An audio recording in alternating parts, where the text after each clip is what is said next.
Hello. ये क्या हुआ? कैसे हुआ? चलो मैं शुरू से शुरू करता हूँ, ये आगे से काट देंगे हम, ठीक है। आगे से रिमूव कर देंगे ये वाला पोर्शन हम। ठीक है, चलो शुरू से शुरू करते हैं। सभी को नमस्कार, आप सभी का हार्दिक स्वागत है स्टडीफाइड यूट्यूब चैनल पर।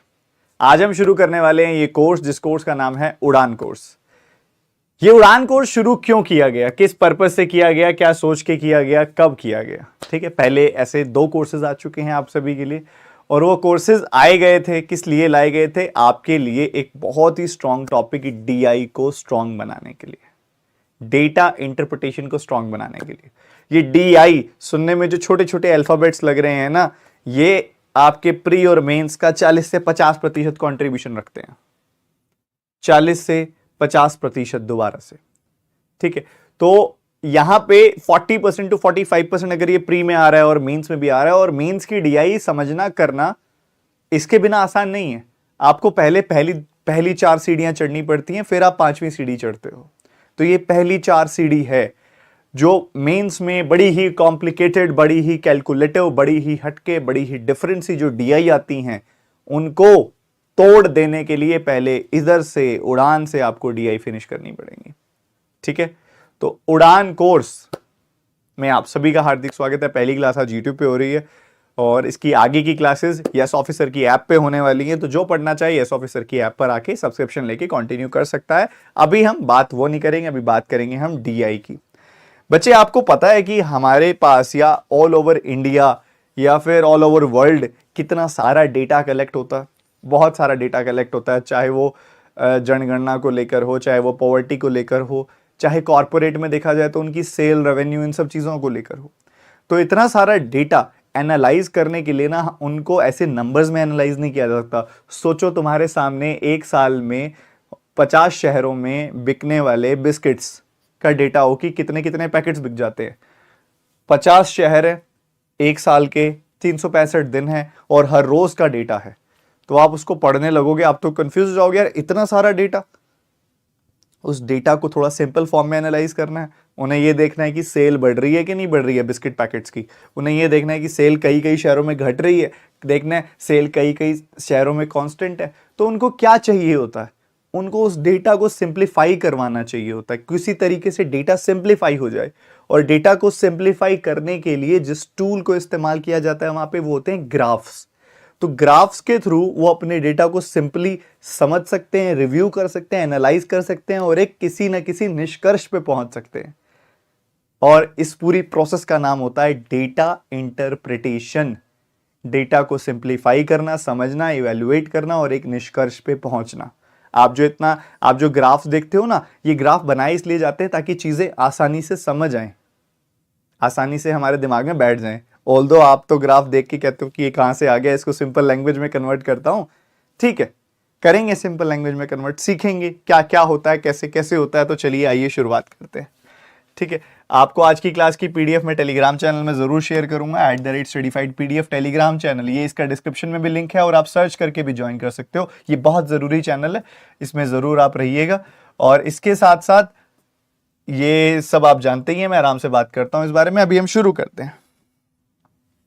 ठीक है, पहले हम पढ़ाई पे बात करने वाले हैं, बहुत जरूरी। तो सबसे पहली चीज जो आपको यहां पे समझनी है कि डेटा इंटरप्रिटेशन का आप सभी के लिए मतलब क्या है।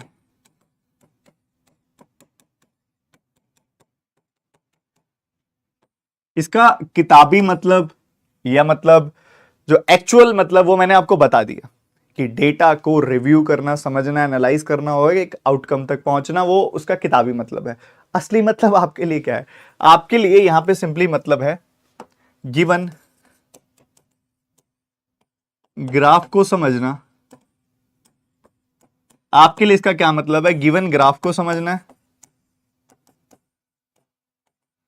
उसके डेटा को सिंपलर फॉर्म में लिखना है, सिंप्लीफाई करना है उसके डेटा को,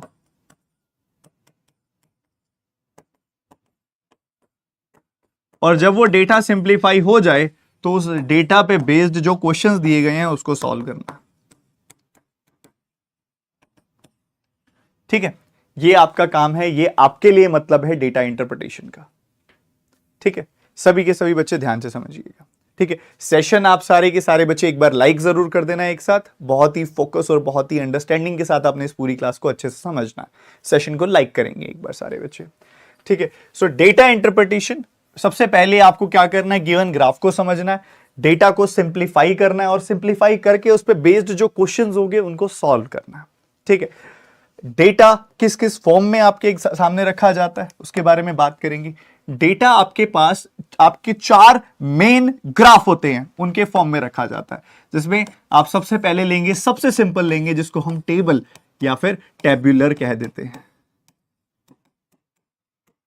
उसके बाद अगर आप देखेंगे आपके पास अगला बहुत ज्यादा इंपॉर्टेंट, जिसको हम पाई चार्ट कह देते हैं।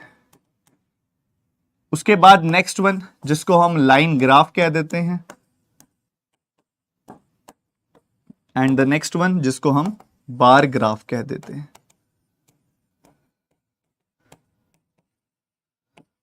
ठीक है। ये 4 बेसिक स्तंभ हैं आपके डेटा इंटरप्रिटेशन के, इन 4 से शुरुआत होती है, ठीक है। इन 4 से शुरुआत होती है।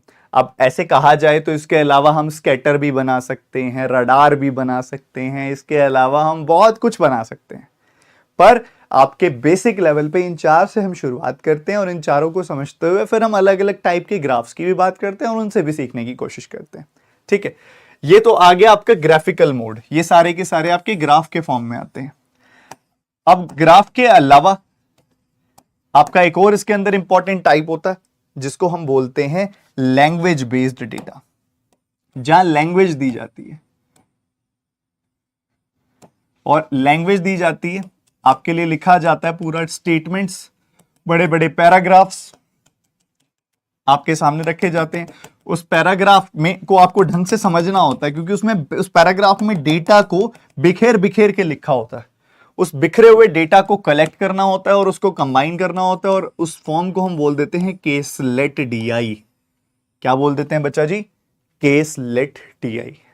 ये भी बहुत इंपॉर्टेंट है, ये आपके प्री और मेंस दोनों में पूछी जाती है। इसमें से आपको डेटा को पढ़ना होता है, उसको सिंप्लीफाई करना होता है, उसको एक सिंपलर फॉर्म में लिखना होता है, और उस सिंपलर फॉर्म में लिखे गए डेटा का इस्तेमाल करते हुए उस पर बेस्ड क्वेश्चंस को सॉल्व करना होता है। बार बार आप एक वर्ड यूज कर रहे हो सर, क्वेश्चंस को सॉल्व करना होता है। ये क्वेश्चंस को सॉल्व करने में क्या मतलब हुआ, कैसे क्वेश्चंस आते हैं इनके ऊपर? आपके पास बहुत ज्यादा सिंपल क्वेश्चन से मॉडरेट क्वेश्चन और कॉम्प्लिकेटेड क्वेश्चन इस पे बनाए जा सकते हैं।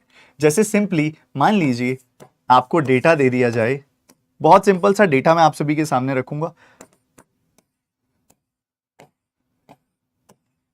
मान लीजिए ये एक सिंपल सा डेटा मैंने आप सभी के सामने रखा, सिंपलेस्ट फॉर्म। मान लो मैं इनकम की बात कर रहा हूं, इस पर्सन की इनकम है 50,000 रुपए प्रति महीने, इसकी इनकम है 40,000 रुपए प्रति मंथ, इसकी इनकम है 35,000 रुपीज पर मंथ, इसकी इनकम है 55,000 रुपीज पर मंथ, इसकी इनकम है 60,000 रुपीज पर मंथ, ठीक है। अब इसमें इतना सिंपल क्वेश्चन भी बनाया जाता है जब आपके आरआरबी क्लर्क वगैरह के पेपर हो कि ए की इनकम और बी की इनकम की रेशियो क्या होगी आपस में। ऐसा क्वेश्चन तक बनाया जा सकता है कि income of A plus B and income of C plus D की क्या रेशियो होगी। इतना तक बनाया जा सकता है कि इनकम जो डी की होगी वो कितने प्रतिशत ज्यादा होगी या कम होगी इनकम ऑफ ई से। ऐसा क्वेश्चन तक बनाया जा सकता है। ऐसा तक बनाया जा सकता है कि average of ABC will be how much more or less than average of BCD। ऐसा तक पूछा जा सकता है अगर उसने सिंपल टू सिंपल पूछना है आपसे, ठीक है। कई बच्चे सोच रहे होंगे सर इतना ज्यादा लिख रहे हो सर, अभी तो तुम्हारा चैप्टर शुरू हुआ है नालायकों, लिखना क्या, कॉपी काली कर दूंगा पूरी की पूरी। मेरे तो काली कॉपी ऑलरेडी है, सफेद कर दूंगा पूरी की पूरी। आप अभी रुको तो सही, आप अभी सीखो तो सही। उसके बाद सिंपल टू सिंपल फॉर्म में वो ये भी पूछ सकते हैं कि अगर एज इनकम, यहां पे एक्सपेंडिचर की बात कर सकते हैं, वो expenditure of A is 2500 rupees, find savings of B is what percentage of income of D if B saves 20% more than A। ठीक है, ऐसे बना भी सकता है वो, थोड़ा सा हल्का सा कॉम्प्लिकेशन इन्फ्यूज करते हुए। तो अब बात आती है कि आपका एग्जामिनर करता क्या है। आपका एग्जामिनर दिए गए डेटा को, गिवन डेटा को बहुत ही ज्यादा बेसिक लेवल पे यूज कर सकता है। बेसिक लेवल पे यूज करने का क्या मतलब है? बेसिक लेवल पे यूज करना का मतलब है कि ओनली यूज गिवन डेटा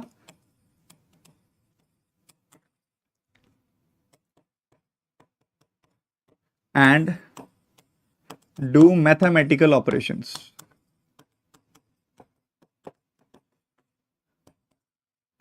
मतलब आपके सामने है कि आपको ये डेटा दे दिया, इसका कोई ग्राफ बना के दे देता मान लो, या टेबल बना के दे देता, तो कहता सिर्फ यही डेटा यूज करो और मैथमेटिकल ऑपरेशन करो। जैसे कि कुछ भी मैथमेटिकल ऑपरेशन हो सकते हैं, इजी टू लेके कॉम्प्लिकेटेड तक कैसे भी मैथमेटिकल ऑपरेशन हो सकते हैं। जैसे कि a प्लस बी और d प्लस ई की रेशियो क्या है, जैसे कि ABCD सारे जोड़ के C जो है इन सबका सम का कितना परसेंटेज है, ये पूछ सकता है आपसे। या फिर ये पूछ सकता है कि E जो है, ED का जो एवरेज है वो B और C के एवरेज से कितना ज्यादा कितना कम है, पूछ सकता है ना। सिर्फ गिवन डेटा पे घुमा सकता है आपको बार बार बार बार बार बार। वो पूछ सकता है कि पहले तीनों का सम और इन दोनों के डिफरेंस के बीच की रेशो क्या है। वो ये पूछ सकता है कि डी और ई का जो डिफरेंस है वो इन सब का मिला के कितना परसेंटेज है। पहला तरीका तो ये हो गया, जब वो गिवन सारे डेटा की इंफॉर्मेशन का इस्तेमाल करते हुए उस पर मैथमेटिकल ऑपरेशंस लगा रहा है। पहला तरीका तो ये हुआ। दूसरा तरीका, जब वो गिवन डेटा में जो दिया गया है, गिवन डेटा के साथ कोई नया डेटा कनेक्ट कर दे, ये उसका दूसरा तरीका है।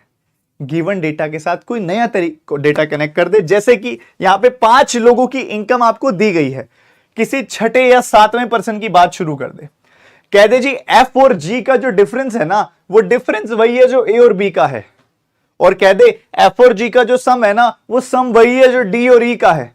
तो इन दोनों का सम आ गया, इन दोनों का डिफरेंस आ गया। वो आ जाने के बाद बोले कि एफ अपनी इनकम में से 30% सेव करता है, तो उसका एक्सपेंडिचर कितना होगा, ये क्वेश्चन बना के पूछ सकता है वो। मजेदार। अब वो नया डेटा देने लग गया। अब वो दे दे इस तरीके से कि सी की जो इनकम है उसमें से 40% वो उठा के सिंपल इंटरेस्ट पे इन्वेस्ट कर देता है, जहां पे उसको 30% इंटरेस्ट मिलता है 1 साल का। तो बताओ 2 साल में इंटरेस्ट कितना आएगा। मतलब उसने क्या किया, गिवन डेटा को पकड़ के खींच दिया। अब वो खींच के उसमें नया नया नया नया डेटा डालेगा और उस पर क्वेश्चन पूछेगा। वो बोले कि डी जो है अपनी इनकम में से 10% रेंट में देता है, बचे हुए का 20% वो अपने बच्चे की स्कूल के लिए खर्च करता है, बचे हुए का 10% वो अपने घर का रेंट देता है, बचे हुए का 5% वो अपने घूमने के लिए इस्तेमाल करता है, और बाकी बची हुई सैलरी वो अपनी बीवी के हाथों में थमा देता है। तो बताओ उसने अपनी बीवी के हाथों में कितनी सैलरी थमाई। ऐसा क्वेश्चन पूछ सकता है। गिवन डेटा को एक्सटेंड भी कर सकता है, वो कुछ भी नया डाल देता है। तो ये 2 तरीके होते हैं जिससे वो डेटा आपसे क्वेश्चन पूछता है। एक तो कहेंगे हम गिवन डेटा की हल्की सी इस्तेमाल करते हैं, मैथमेटिकल ऑपरेशन लगा के उसके ऊपर काम करना। गिवन डेटा के ऊपर मैथमेटिकल ऑपरेशंस लगाए और उसके ऊपर काम किया, उसके ऊपर आपको क्वेश्चंस दिए, और एक गिवन डेटा को मैनिपुलेट करके उसमें नया डेटा ऐड करके, कुछ नया रेफरेंस ऐड करके, कुछ नया कॉन्टेक्स्ट ऐड करके आपसे वो सवाल बना के पूछ लेता है। इसको हम कहते हैं दूसरा तरीका। क्लियर और नॉट? जल्दी से बताएंगे एक साथ सारे के सारे बच्चे। क्या basic fundamental meaning of data interpretation आप सभी को क्लियर है कि कैसा सवाल बन सकता है, कैसा डेटा हो सकता है, क्या एक बेसिक थिंग है, उसको समझ रहे हो कि नहीं समझ रहे हो?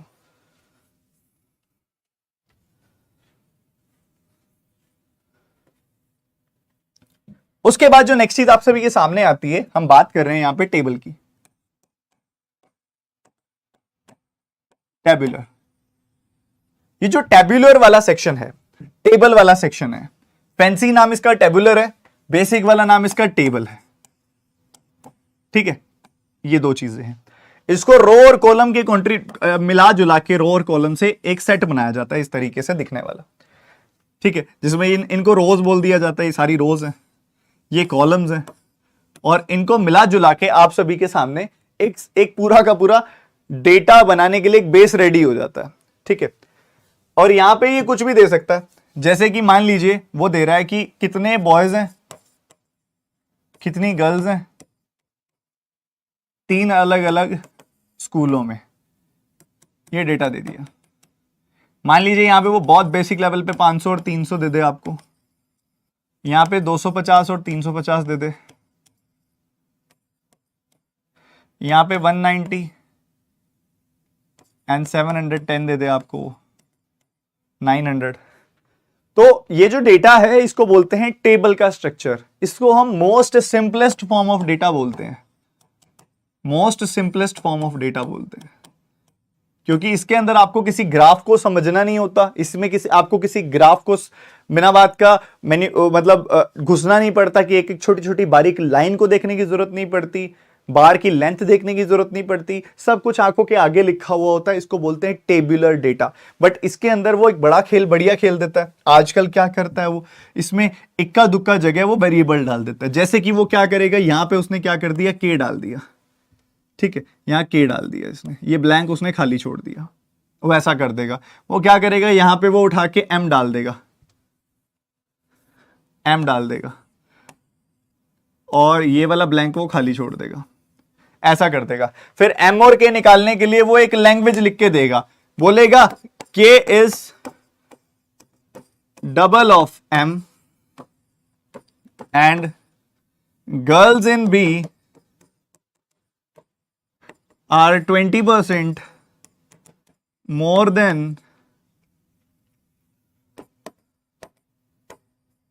boys ने। तो ऐसे करके आप गर्ल्स का डेटा निकाल लो, के निकल जाएगा, के निकल गया तो एम निकल जाएगा, सब कुछ निकल जाएगा। तो वो ऐसा बिना बात का वेरिएबल डालता है, फिर स्टेटमेंट देके उसको निकालने की बात भी करता है। ये कर लेता है वो कई बार आपकी। अभी प्री ओरिएंटेड बातचीत कर रहा हूं, मेंस में नहीं घुस रहा। ठीक है, तो ये एक फॉर्म है उसका, डेटा लगाने का, डेटा दिखाने का, डेटा समझाने का। इसको बोलते हैं टेबुलर या फिर टेबल। उसके बाद अगला फॉर्म क्या आता है, अगला फॉर्म मैं आप सभी के सामने जो रख रहा हूं वो आता है पाई चार्ट। पाई चार्ट, ठीक है। अब पाई चार्ट एक सर्कुलर मैनर में, सर्कुलर फॉर्म में दिया गया डेटा। ठीक, एक सर्कुलर फॉर्म में जो है आपके सामने रखा गया डेटा, ऐसा ऐसा ऐसा कुछ बनाया हुआ होता है। दिखाऊं आपको, कुछ ऐसा बनाया हुआ होता है। इस फॉर्म को बोलते हैं पाई चार्ट। क्या बोलते हैं इस फॉर्म को, पाई चार्ट। इस फॉर्म को हम पाई चार्ट बोलते हैं। और इस पाई चार्ट के अंदर क्या है, आप देख पा रहे हो इधर परसेंटेज लिखी हुई है ना, और इधर देख पा रहे हो इसी पाई चार्ट में डिग्री लिखी हुई है। डिग्री तो एंगल दर्शाती है ना, और परसेंटेज एक टर्म है जो बचपन में सुनते आ रहे हैं, जो हमेशा हमारे कम आते हैं एग्जाम में, है ना। तो एक तरफ परसेंटेज में बात की गई है, एक तरफ डिग्री में बात की गई है, और एक तरफ परसेंटेज, एक तरफ डिग्री, और इधर कुछ एग्जैक्ट डेटा लिखा गया। तो ये डेटा आपको सिखाने के लिए लिखा गया है कि क्या होता है डिग्री, क्या होता है परसेंटेज, और कैसे इसका ग्राफ बनता है। तो एक बार जो इस तरफ लिखा गया है ना, इस तरफ लिखी गई वैल्यू को भूल जाइए आप, सिर्फ इस तरफ लिखी वैल्यू को ध्यान से पढ़िए। उसने कहा है कि एक जू की बात कर रहे हैं हम, चिड़ियाघर, वहीं जहां से भागे हुए हो तुम, कुछ कुछ, सारे तो नहीं, कुछ कुछ भागे हुए हैं। तो यहां बात हो रही है चिड़ियाघर की, और यार चिड़ियाघर में जो डेटा दिया गया, ध्यान से सुनिएगा, कि यहां पे कुल मिला के 1000 लोग हैं जो विजिट करते हैं। उन 1000 लोगों में से 250 जनवरी के अंदर गए, 200 फरवरी में गए, 150 मार्च में गए, 300 अप्रैल में गए, मई में 100 लोग गए। तो ये एक तरीके से कंप्लीट डेटा है, ये एक बेसिक लेवल पे डेटा है। पर वो क्या करता है, वो आपको इतना आसान डेटा नहीं देता। वो कहता है चलो इन बच्चों की थोड़ी सी फिरकी लेते हैं। फिरकी कैसे लेते हैं, वो कहता है कि चलो हम पाई चार्ट बनाते हैं। आपको पता है कि 1000 जो है वो टोटल लोग हैं, 1000 जो है टोटल लोग हैं। टोटल लोग कितने हैं बच्चों, 1000। वो क्या कहता है, वो कहता है कि यार एक बात बताओ, ये जो 250 है ये 1000 का कितना परसेंटेज है? ये जो 250 है ये 1000 का कितना परसेंटेज है? जरा देखना। तो हमने देखा 25% है। फिर कहते हैं ये जो 200 है ये 1000 का कितना परसेंटेज है? मैंने कहा जी 20% है। फिर कहते हैं जी ये 150 जो है ये 1000 का कितना परसेंटेज है? तो मैंने कहा जी 15% है। ये जो 300 है ये 1000 का कितना परसेंटेज है? मैंने कहा जी 30% है। ये जो 100 है ये 1000 का कितना परसेंटेज है? मैंने कहा जी 10% है। कहते हैं इन परसेंटेज का कुछ करते हैं, परसेंटेज से कुछ करते हैं। बच्चा घबराए तो सही, थोड़ा घबराए तो सही, उसको क्या पता वो पढ़ के किससे आ रहा है। ऐसे कैसे घबराएगा, ऐसे कैसे घबराएगा भैया, तुमको घबराने थोड़ी देंगे पेपर में। तो अगर आप ध्यान से देखो तो आपको 25%, 20%, 15%, 30% और 10% दिखाई दे रहा होगा। 25%, 20%, 15%, 30%, 10%। ये आया कैसे है कि टोटल वैल्यू अगर 1000 है तो उस 1000 का ये 250 25% है, उस 1000 का ये 200 20% है, उस 1000 का ये 150 15% है, उस 1000 का ये 300 30% है, उस 1000 का ये 100 10% है। तो वो कहता है कि अगर मैं ऐसा कुछ करूं कि कंप्लीट 1000 को मान लूं 100%, उस कंप्लीट 1000 को मान लूं मैं 100%, तो उस 100% में से 25% जनवरी है, 20% फरवरी है, 15% मार्च है, 30% अप्रैल है और मई है 10%।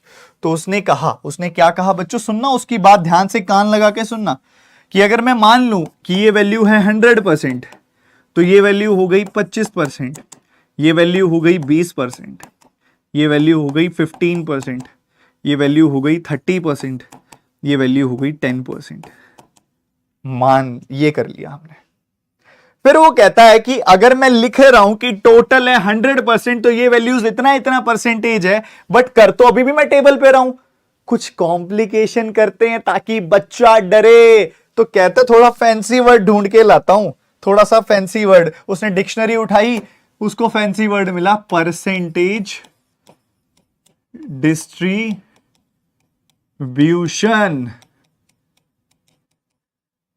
परसेंटेज डिस्ट्रीब्यूशन मतलब, डिस्ट्रीब्यूशन का क्या मतलब होता है? डिस्ट्रीब्यूशन का क्या मतलब होता है? डिस्ट्रीब्यूशन मतलब आपके पास मान लो एक पतीला भर के लड्डू हैं, टोटल पतीला भर के लड्डू हैं, उन लड्डुओं को बांट दिया, लड्डुओं को बांट दिया, मतलब टोटल परसेंटेज को बांट दिया। टोटल परसेंटेज कितना होता है? टोटल परसेंटेज कितना होता है? टोटल परसेंटेज हमेशा 100% होता है, बेस वैल्यू 100% होती है। 100% को डिस्ट्रीब्यूट कर दिया यानी कि बांट दिया, 100% को बांट दिया, यही तो है परसेंटेज डिस्ट्रीब्यूशन। तो कहता है कि ये जो बनाया है आपने, चलो इसको इस रूप में दर्शाएं और इसको बना दें हम परसेंटेज डिस्ट्रीब्यूशन, और दे दें इनको कि टोटल वैल्यू है 1000, टोटल वैल्यू है 1000, और 1000 टोटल वैल्यू है, total visitors is equal to 1000, वो ऐसा दे देगा आपको। और उसके बाद ये स्ट्रक्चर दे देगा जिसको हम अंग्रेजी भाषा में पाई चार्ट कहते हैं, और वो सोचेगा मैंने कॉम्प्लिकेशन बढ़ा दी। अरे कैसी कॉम्प्लिकेशन बढ़ा दी, मेरे शेर ऐसे हैं। ये डेटा अब नहीं पता आपको, इस डेटा को भूल जाओ। आपको सिर्फ मान लो इतना डेटा दे दिया जाए, सिर्फ इतना डेटा। तो अगर आपको पता है कि टोटल विजिटर्स 1000 हैं और उनका परसेंटेज डिस्ट्रीब्यूशन यहां पे दिया गया है, मतलब परसेंटेज को बांटा गया है यहां पे, तो टोटल परसेंटेज तो 1000 ही होता, 100% ही होता है ना। तो 100% का मतलब 1000 है। तो 25% का मतलब 25% ऑफ 1000 यानी कि 250 हो जाएगा।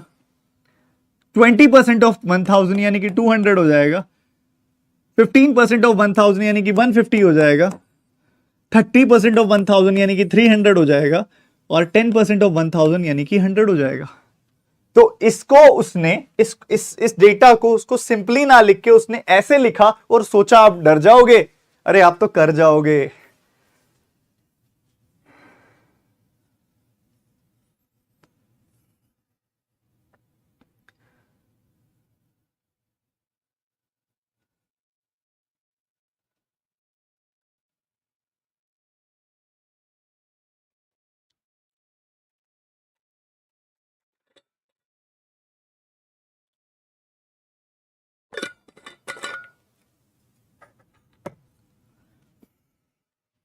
तो अभी हम एक अंडरस्टैंडिंग डेवलप कर रहे हैं और उस अंडरस्टैंडिंग डेवलप करने के चलते मैं आपको एक पाई चार्ट खुद बना के दे रहा हूं, जिसके अंदर आप मेरे को बताओगे कि क्या क्या कैसे कैसे चलेगा। ठीक है, मैंने दिया यहां पे 25%, 12.5%, 37.5%, 10%, 20%। ठीक है, ये दिया मैंने आप सभी को।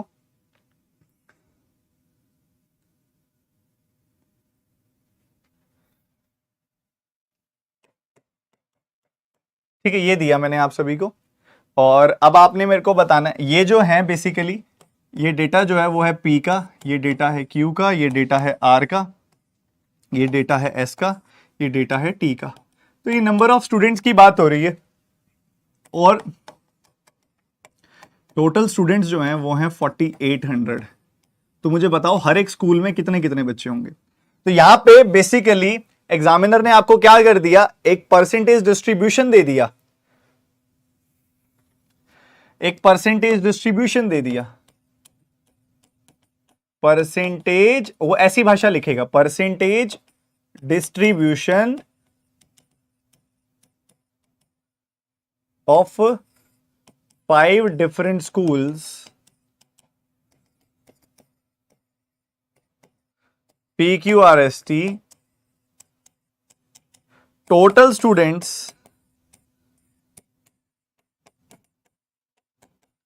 in all 5 schools together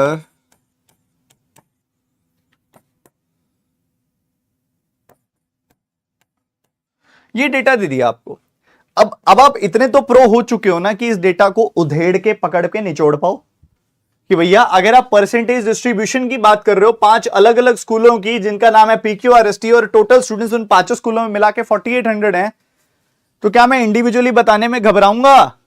बिल्कुल भी नहीं घबराऊंगा कि भैया जी अगर टोटल स्टूडेंट्स 4800 हैं, इसका सिंपली मतलब क्या हुआ कि 100% की वैल्यू है 4800। तो मुझे पता है कि मेरी बेस वैल्यू क्या है, बेस वैल्यू है 100% और 100% बराबर है 4800 का, तो मेरी 4800 ही है बेस वैल्यू। तो मुझे ये सारे परसेंटेज जो कैलकुलेट करने हैं, ये कैलकुलेट करने हैं किसके, ये कैलकुलेट करने हैं 4800 के। तो सबसे पहले P की बात करूं तो P, फिर Q, फिर R, फिर S, फिर T। तो P की वैल्यू क्या है 25%, 25% ऑफ 4800, 1/4 ऑफ 4800 यानी कि 1200। 12.5% 1/8 ऑफ 4800 यानी कि 600। 10% ऑफ 4800 यानी कि 480। 37.5% होता है 3/8, ये 12.5% का 3 गुना होता है, 12.5% का 3 गुना 1/8 का 3 गुना यानी कि 3/8। इसका 3/8 करूंगा तो 600 का 3 गुना 1800 आएगी बच्चों वैल्यू। आगे बढ़ते हुए 15% निकालना है मुझे 4800 का, 10% होगा 480 और 5% होगा 240, सम आ जाएगा 720। ठीक है, वैसे तो हम जानते हैं कि इन सब का सम क्या होगा, बट फिर भी दिल की तसल्ली के लिए एक बार करके देख लो। 1200 और 600, सुनना, 1200 और 600 1800, 1800, 1800 एंड 400 कितना हो गया 2200, 2200 एंड 1800 हो गया 4000, 4700 हो गया 4700, 4780, 4780 एंड 2040 800। ऑब्वियस सी बात है इन सब का सम 4800 के बराबर ही आना चाहिए। और ऊपर से इनकी इंडिविजुअल परसेंटेजेस कैसे बनी है आपको पता है ना, आपको पता है ना ये परसेंटेजेस कैसे बनी होंगी, पर फिर भी मैं बताऊंगा क्योंकि मैं आप सभी के लिए यहां पे आपको एक छोटी छोटी चीज समझाने आया हूं। तो मैं एक छोटी से छोटी चीज बार बार बताऊंगा ताकि आपके दिमाग में बैठे। 4800 4800 4800 4800 4800।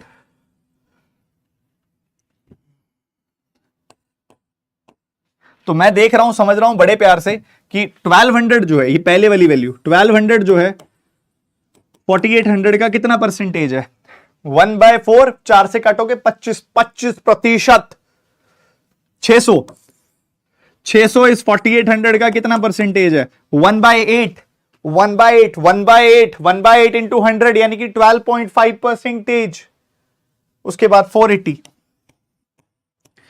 4800 का कितना परसेंटेज है? 480 से 4800 काटूंगा 1/10 यानी कि 10%। ये देखो ये लिखा हुआ। इसको देखोगे 1800 कितना प्रतिशत है 4800 का? 20 से 20 काट दी, 6 3 18 6 8 48। 3/8 1/8 होता है 12.5%, तो 3/8 होगा 12.5% का 3 गुना यानी कि 37.5%।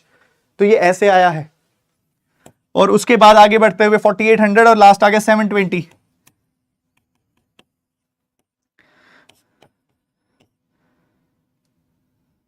3/20 यानी कि इससे काटोगे 5 बार 15% आएगा और ये 15% तुम्हारे सामने है। तो ये मतलब होता है परसेंटेज डिस्ट्रीब्यूशन का। परसेंटेज डिस्ट्रीब्यूशन का ये मतलब होता है। आई थिंक सबको समझ में आया होगा।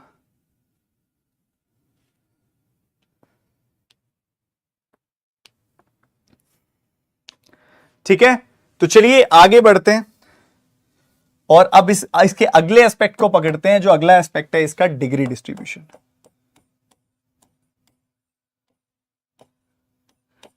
सर ये डिग्री डिस्ट्रीब्यूशन क्या है? डिग्री डिस्ट्रीब्यूशन के लिए वापस जाता हूं मैं देख पा रहा था, मैं समझ पा रहा था, मैं देख पा रहा था, मैं समझ पा रहा था कि भाई यहां पे एग्जैक्ट वैल्यूज तो लिखी हुई हैं, एग्जैक्ट वैल्यूज तो लिखी हुई हैं, उसके परसेंटेजेस यहां लिखे हुए हैं, साथ ही कुछ डिग्री में भी लिखा हुआ है। ये डिग्री में क्या लिखा हुआ है? डिग्री में क्या लिखा हुआ है? तो डिग्री में कुछ ऐसा लिखा हुआ है बच्चों,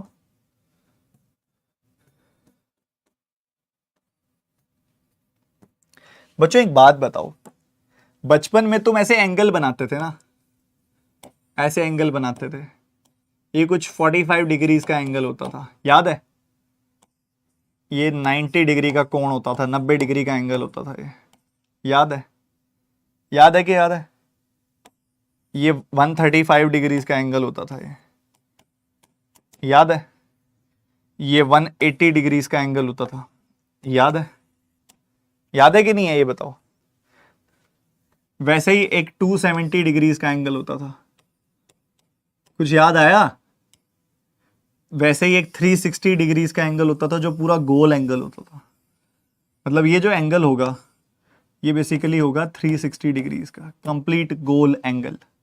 तो इन्होंने क्या कर दिया, उन्होंने बोला कि बच्चों ये एक सर्कल है, ठीक है, ये एक सर्कल है, इसके अंदर ये जो पूरा का पूरा कोण है, ये पूरा का पूरा कोण है जो कंप्लीट टोटल वैल्यू है, ये टोटल वैल्यू तो दिखाती है 360 डिग्री को, ठीक है।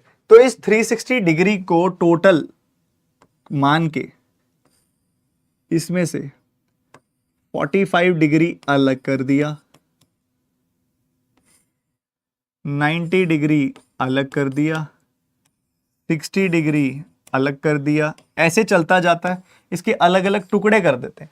कंप्लीट एंगल होता है 360 डिग्री और उसमें से अलग अलग डिग्री अलग अलग हिस्सा बताने के काम आती है। सर कैसे, ये तो बताओ। मैं बता रहा हूं नालायक को, अभी तो शुरू हुआ हूं मैं। जैसे आप सभी ने जोड़ा 10, 25, 20, 15, 30, इन सब का सम जो आया वो आया 100, इन सब का सम जो आया वो आया 100% आया ना। और 100% में से 25% इधर, 20% इधर, 15% इधर, 30% इधर और 10% इधर गया ना।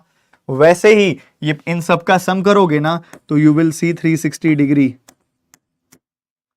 360 डिग्री, और 360 डिग्री में से 90 डिग्री यहां पे, 72 डिग्री यहां पे, 54 डिग्री यहां पे, और 108 डिग्री यहां पे, और 36 डिग्री यहां पे जाते हैं।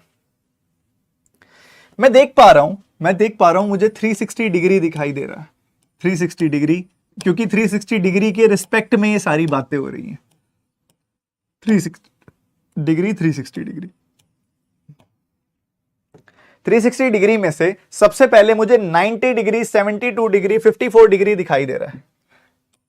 90 डिग्री, 72, 54,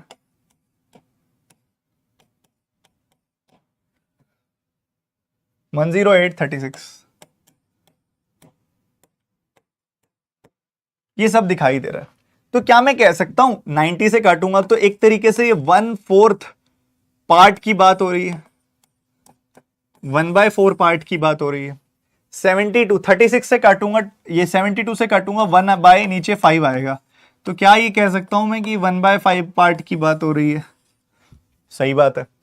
54 से छोड़ो, 18 से काटूंगा 3/20 आएगा, 18 से काटूंगा 3/20 आएगा, तो क्या ये 3/20 पार्ट की बात हो रही है। सही बात है। 36 से काटूंगा 3/10 आएगा, क्या ये 3/10 पार्ट की बात हो रही है। और अगर 36 से काटूंगा तो 1/10 आएगा, तो ये 1/10 पार्ट की बात हो रही है। सही बात है। अरे बच्चों, हमारे जो ये वैल्यूज थी 25%, 20%, 15%, 30%, 10% थी, तो ये क्या वही फ्रैक्शन ही तो आ गई। 25% का मतलब 1/4 होता है, 20% का मतलब 1/5 होता है, 15% का मतलब 3/20 होता है, 30% का मतलब 3/10 होता है, 10% का मतलब 1/10 होता है। तो बात तो घूम फिर के वही है, पहले परसेंटेज के तरफ से थी, पहले परसेंटेज वही बात बोल रहा था, पहले बोल रहा था कि टोटल हिस्सा 100 है, तो उसमें से 25 हमारी वैल्यू फर्स्ट वाली आती है। इस बार ये बोल रहा है टोटल 360 डिग्री है, तो उसमें से 90 डिग्री हमारी पहले वाली वैल्यू आती है। घूम फिर के दोनों 25/100 हो, वो भी 1/4 बोल रहा है, 90/360 हो, ये भी चिल्ला चिल्ला के 1/4 बोल रहा है।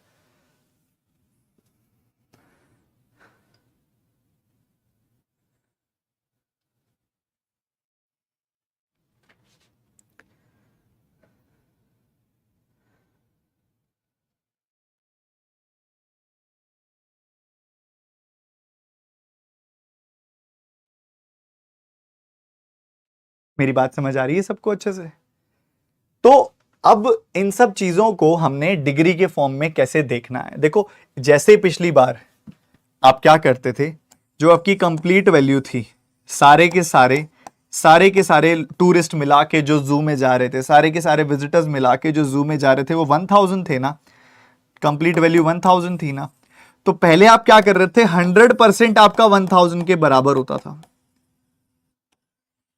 इस बार 360 डिग्री आपका 1000 के बराबर हो जाएगा, बस ये फर्क हो जाएगा, बस और कोई फर्क नहीं है। ठीक है, 360 डिग्री की वैल्यू 1000 आ जाएगी। तो यहां से अगर आप देखोगे 1 डिग्री की वैल्यू कितनी आ जाएगी, 1000/360। 2 से काटोगे आप तो 50/18 आ गई वैल्यू, फिर 25/9 आ गई वैल्यू। तो 1 डिग्री का मतलब आ गया 25/9। 1 डिग्री का मतलब क्या आ गया, 25/9। अगर 1 डिग्री का मतलब है 25/9, तो जब तुम इसको 25/9 से मल्टीप्लाई करोगे तो तुम्हें 250 मिलेगा। करके देखो, 90 को मल्टीप्लाई कर दो 25/9 से, 250 मिलेगा। 72 को मल्टीप्लाई कर दो 25/9 से, तुम्हें 200 मिल जाएगा। 54 को मल्टीप्लाई कर दो 25/9 से, तुम्हें 150 मिल जाएगा।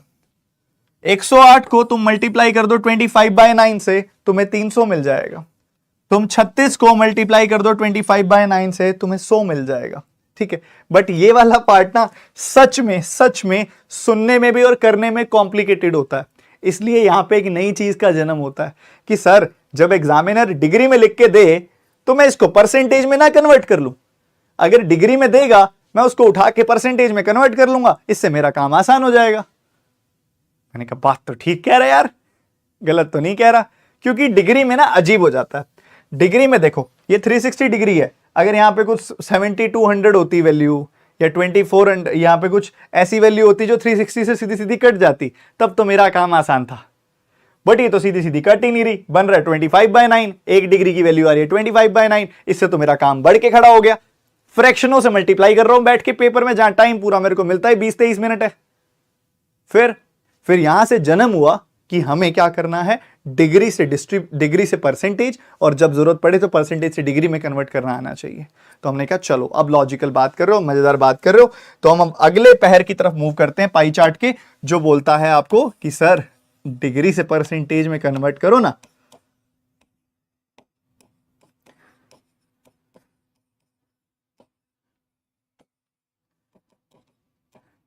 अब डिग्री से परसेंटेज करते में आप सभी के लिए 3 मेथड्स बने हैं। एक मेथड नंबर 1 है, एक मेथड नंबर 2 है। ठीक है, 2 मेथड्स हैं। ये मेथड है जो कन्वेंशनल किताबी मेथड है, ये वो मेथड है जो मैं करवाता हूं, आशीष अरोड़ा स्पेशल मेथड है। ठीक है, तो दोनों मेथड आप सभी को आने चाहिए, तभी आप प्रो बन पाओगे। इसकी अपनी अहमियत है, इसकी अपनी अहमियत है, इसकी अपनी जरूरत है, इसकी अपनी जरूरत है, दोनों आने चाहिए ताकि अंडरस्टैंडिंग बेटर हो जाए। ठीक है, हम क्या करना चाह रहे हैं, हम करना क्या चाह रहे हैं, हम सबसे पहले डिग्री को परसेंटेज में कन्वर्ट करना चाह रहे हैं सर।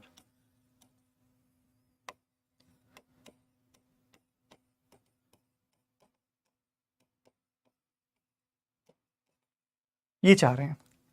डिग्री का टोटल कितना होता है, डिग्री की टोटल वैल्यू क्या होती है, परसेंटेज की टोटल वैल्यू क्या होती है। अगर डिग्री की होल वैल्यू देखोगे तो होल वैल्यू होती है 360 डिग्री, और परसेंटेज की टोटल वैल्यू देखोगे तो सबको पता है यत्र तत्र सर्वत्र 100%। तो हमें बेसिकली समझना है कि कोई चीज अगर डिग्री में दी गई है तो वो परसेंटेज में कितनी होगी, कोई वैल्यू परसेंटेज में दी गई है तो वो डिग्री में कितनी होगी। तो यहां से ना जो मेथड नंबर 1 कहता है कि देखो 360 डिग्री भी टोटल रिप्रेजेंट कर रहा है, 100% भी टोटल रिप्रेजेंट कर रहा है, 360 डिग्री भी टोटल रिप्रेजेंट कर रहा है, 100 भी टोटल रिप्रेजेंट कर रहा है, तो मतलब ये दोनों बराबर हो गई, ये दोनों बराबर हो गई। मतलब 360 डिग्री जो है वो बराबर हो गई 100% के, मतलब 1 डिग्री जो है या 1% जो है वो बराबर हो गया 360/100 डिग्री के, मतलब 1% बराबर हो गया किसके, 3.6 डिग्री के, और 1 डिग्री बराबर हो गई 1/3.6% के। तो बेसिकली मेथड नंबर 1 ना फॉर्मूला बना के दे देती है, एक ये फॉर्मूला बना के दे देती है। वो कहती है कि जब कोई तुम्हें परसेंटेज दे दे, जब कोई तुम्हें परसेंटेज दे दे तो तुम 3.6 से मल्टीप्लाई करके बता दो कि कितनी डिग्री है। जैसे कि मान लो कोई परसेंटेज दे दिया किसी ने 20%, 30%, 25%, 50%, 80%। तो वो कहता है जब कोई आपको परसेंटेज दे देना तो 1% का मतलब है 3.6 डिग्री, 1% का मतलब है 3.6 डिग्री। तो तुम उठा के सीधा सीधा 3.6 डिग्री से मल्टीप्लाई कर दो। 1% का मतलब 3.6 डिग्री है, तो 10% का मतलब हो गया 36 डिग्री। 1% का मतलब 3.6 डिग्री है, तो 20% का मतलब हो गया 20 इंटू 3.6 डिग्री। 1% का मतलब अगर 3.6 डिग्री है तो 30% का मतलब हो गया 30 इंटू 3.6 डिग्री। 1% का मतलब अगर 3.6 डिग्री है तो 25% का मतलब हो गया 3.6 डिग्री। 1% का मतलब अगर 3.6 डिग्री है तो 50% का मतलब हो गया 50 इंटू 3.6 डिग्री। 1% का मतलब अगर 3.6 डिग्री है तो 80% का मतलब हो गया 3.6 डिग्री, 80 इंटू 3.6 डिग्री। तो ये कितना आ गया, ये आ गया 72 डिग्री। ये क्या आ गया 108 डिग्री। ये कितना आ गया 25, 36, 90 डिग्री। ये कितना आ गया 180 डिग्री। और ये कितना आ गया 288 डिग्री। तो ये ऐसे चलता जाता है, कहानी जो है ऐसे चलती जाती है।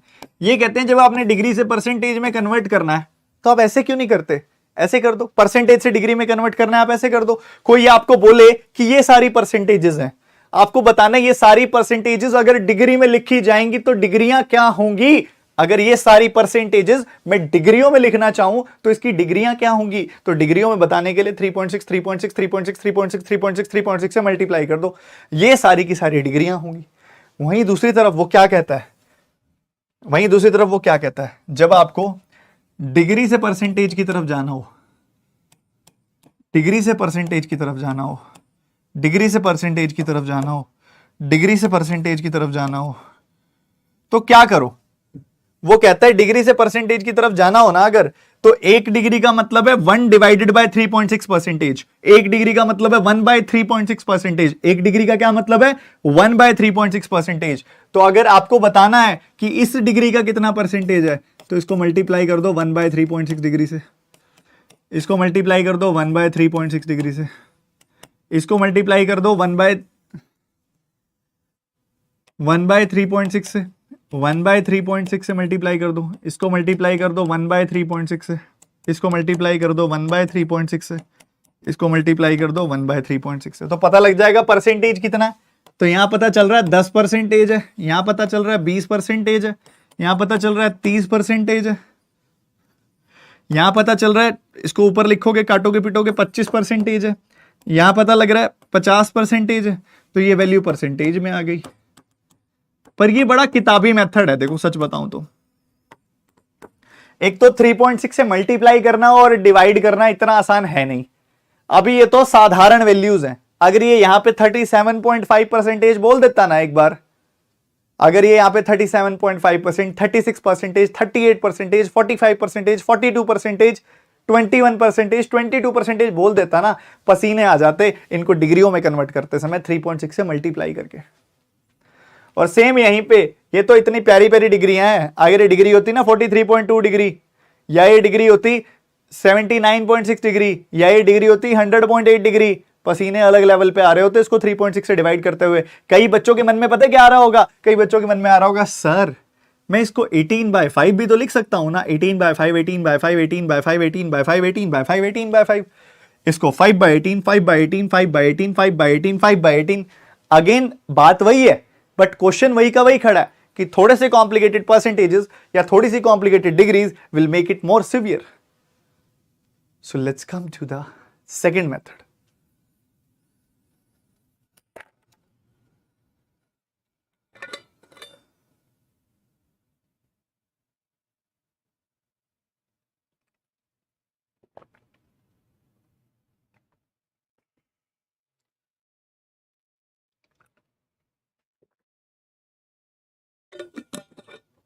पानी पी लो आप भी।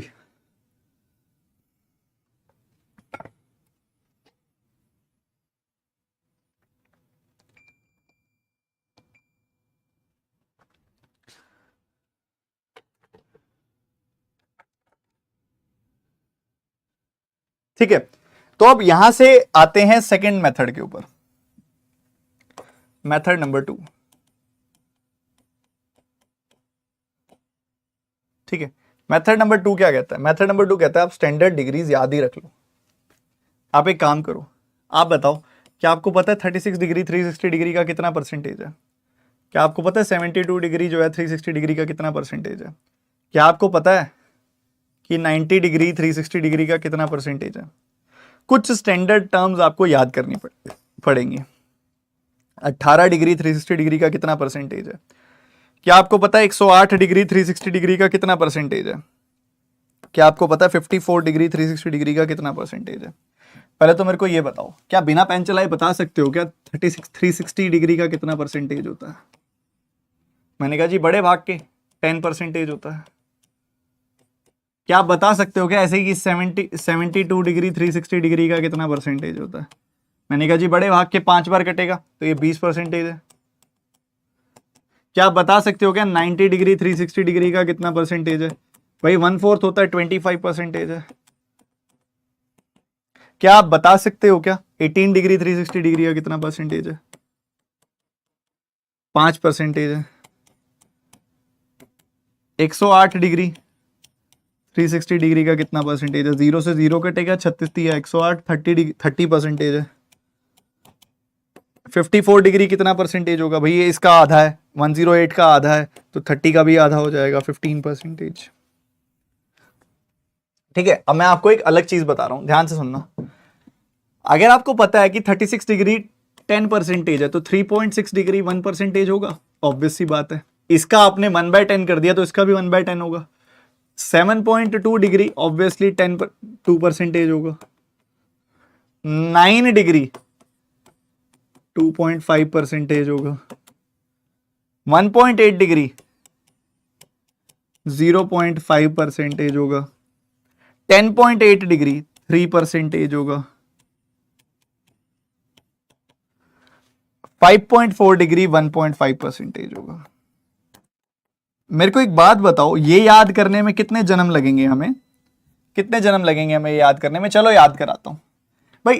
360 का 1/10 होता है 36 डिग्री, तो 36 डिग्री अगर पता है ना तो इससे कितने सारे याद हो जाते हैं मैं बताता हूं। देखो 36 डिग्री 10% है, तो 3.6 डिग्री 1% होगा, ऑब्वियस सी बात है।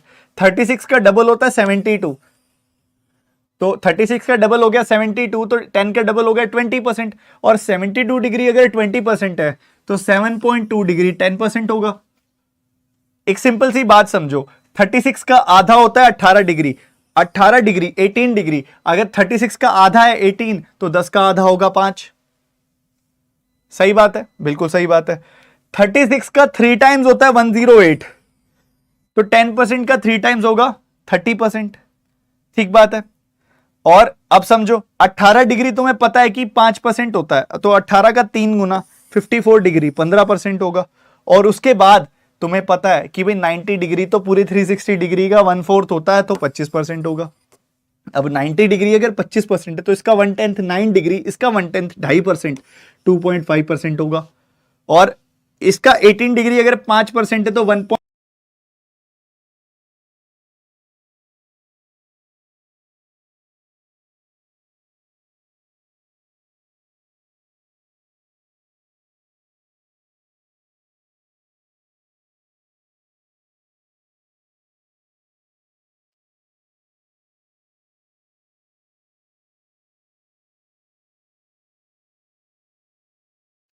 ठीक है, अब ठीक है, मजामा? ठीक है, तो बता दो लाइव चैट में सारे के सारे बच्चे कि अब ठीक है। तो थोड़ा बहुत इंटरनेट है भैया, थोड़ा बहुत तो कई बार परेशान कर जाता है, तो चलिए आते हैं वापस। तो हमें पता लग गया कि 36 डिग्री अगर 10% है तो 36 का डबल 72 डिग्री 20% होगा। 36 डिग्री अगर 10% है तो इसका 3 गुना 108 डिग्री 30% होगा। अभी हमें पता है कि 36 डिग्री 10% है तो उसका आधा 18 डिग्री 5% होगा। ठीक बात, समझ गए? और हम जानते हैं यार, ये जो 90 डिग्री है ये पूरा 360 डिग्री का 1/4 होता है, तो 1/4 मतलब 25% हो गया। तो ये सारी बातें बड़ी क्लियरली दिख रही हैं। 18 डिग्री अगर 5% पता है तो उसका 3 गुना 15% जो होगा वो 18 डिग्री का 3 गुना 54 डिग्री होगा। तो ये बातें हम समझ रहे हैं ना। तो 36 डिग्री 3.6 डिग्री, 36 डिग्री अगर 10% है तो 3.6 डिग्री 1% होगा। 72 डिग्री अगर 20% है तो 7.2 डिग्री 2% होगा। 90 डिग्री अगर 25% है तो 9 डिग्री क्या होगा? 2.5% होगा। 18 डिग्री अगर 5% है तो 1.8 डिग्री 0.5% होगा। 108 डिग्री अगर 30% है तो 10.8 डिग्री 3% होगा। 54 डिग्री अगर 15% है तो 5.4 डिग्री 1.5% होगा। तो मुझे एक बात बताओ, बेसिक वाले तो सारे कवर हो ही गए इसके अंदर, थोड़े टेढ़े वाले बताओगे क्या? जैसे कि मान लो ये आ गया, ये आ गया,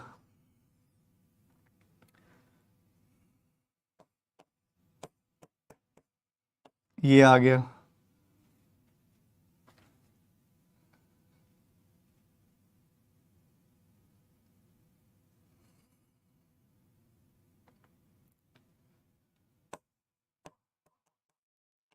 ये आ गया,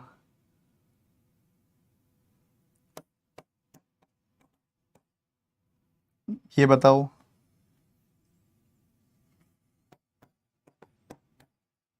ये बताओ। अब ये जो है ना, इसको तुम नहीं बता सकते ना 3.6 से ना 5.8 से डिवाइड वगैरह करके। फिर तो बहुत लेंथी कार्यक्रम हो जाएगा, तुम्हारे लिए बहुत डिफिकल्ट हो जाएगा। अब इसको करो इस अंदाज से, जिस अंदाज से मैं बताऊंगा। अब ये दिखने में कितने कॉम्प्लिकेटेड डिग्रीज हैं, पर मेरे को एक बात तो बताओ, अगर मैं इसको लिख दूं 36 डिग्री प्लस 7.2 डिग्री, तो ये क्या ही रह गया, 10% प्लस 2%, यानी कि 12%। अगर मैं इसको लिख दूं 72 डिग्री प्लस 7.2 डिग्री, मतलब 20% प्लस 2%, यानी कि 22% हो गया। ये देखो, ये इसको मैं लिख दूं अगर 54 डिग्री प्लस 3.6 डिग्री, तो ये 15%, 15% प्लस 1%, 16% हो गया। ये देखो, इसको अगर मैं लिख दूं 90 डिग्री प्लस 7.2 डिग्री, तो ये 25% प्लस 2%, 27% हो गया। ये देखो, इसको मैं लिख दूं अगर 72 डिग्री प्लस 3.6 डिग्री, तो ये 20% प्लस 1% हो गया। इसको अगर मैं लिख दूं 90 डिग्री प्लस 10.8 डिग्री, तो ये कितना हो गया, 25% प्लस 3%, 28% हो गई वैल्यू। ठीक है, तो देखो कितनी जल्दी कहानी आसान हो जाएगी, कॉम्प्लिकेटेड डिग्रीज की भी और सिंपल डिग्रीज की भी।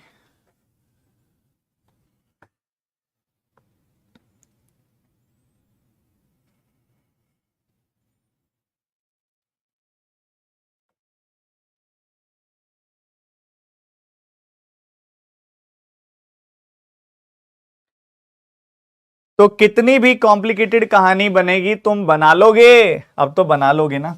तो उसके लिए बस तुम्हें सबसे पहला काम है इनको रट लेना है, जो तुम 4-5 बार पढ़ लोगे तभी रटा जाएगा।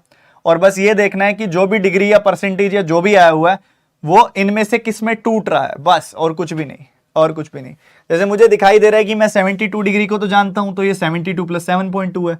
मुझे दिखाई दे रहा है कि मैं 36 डिग्री को तो जानता हूं, तो 36 प्लस 7.2 है ये। मैं 54 को तो जानता हूं, तो ये 54 प्लस 3.6 है। मैं 90 को तो जानता हूं, तो ये 90 प्लस 7.2 है। मैं 72 को तो जानता हूं, 72 प्लस 3.6 है।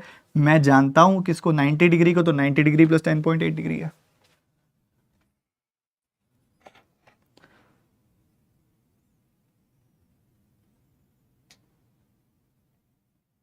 तो बस ऐसे ही क्लियर करते हुए चलना है। तो इसको बोलते हैं परसेंटेज टू डिग्री।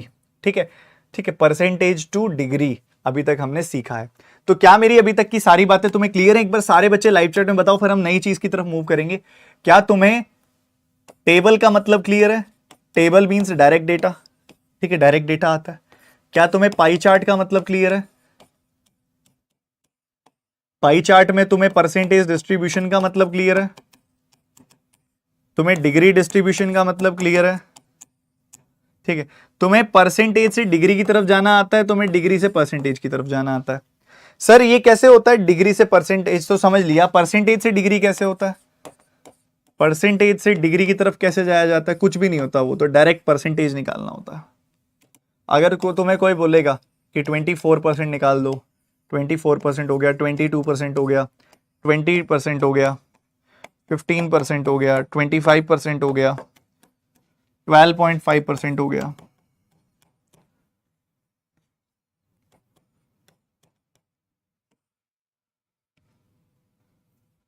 %37.5% हो गया। ठीक है, 30% हो गया, 15% हो गया, 18% हो गया। ठीक है, मान लो ये परसेंटेजेस हो गए। तुम्हें बोल रहे हैं ये सारे परसेंटेज चार्ट में दिए गए हैं, तुम्हें बोला गया ये सारे परसेंटेज हमने दिए हैं तुम्हें पाई चार्ट के अंदर। तो एक काम करो, जरा इनको डिग्री में कन्वर्ट करके दिखाओ। तो जब भी एग्जामिनर बोले कि परसेंटेज को डिग्री में कन्वर्ट करके दिखाओ, सीधा सीधा क्या करो, वो परसेंटेज देख लो कि 360 डिग्री का कितना है। बस वो परसेंटेज देख लो 360 डिग्री का कितना है। बस वो परसेंटेज देख लो कि 360 डिग्री का कितना है। वो परसेंटेज देख लो बस कि 360 डिग्री का कितना है। कुछ मल्टीप्लाई डिवाइड रटना नहीं है, बस वो परसेंटेज देख लो कि 360 डिग्री का भैया जी कितना है। वो परसेंटेज 360 डिग्री का कितना है, बस ये देख लो। 24%, मेरे को क्या दिखाई दे रहा है, 24% को कैसे लिख सकता हूं मैं, 25% माइनस 1%।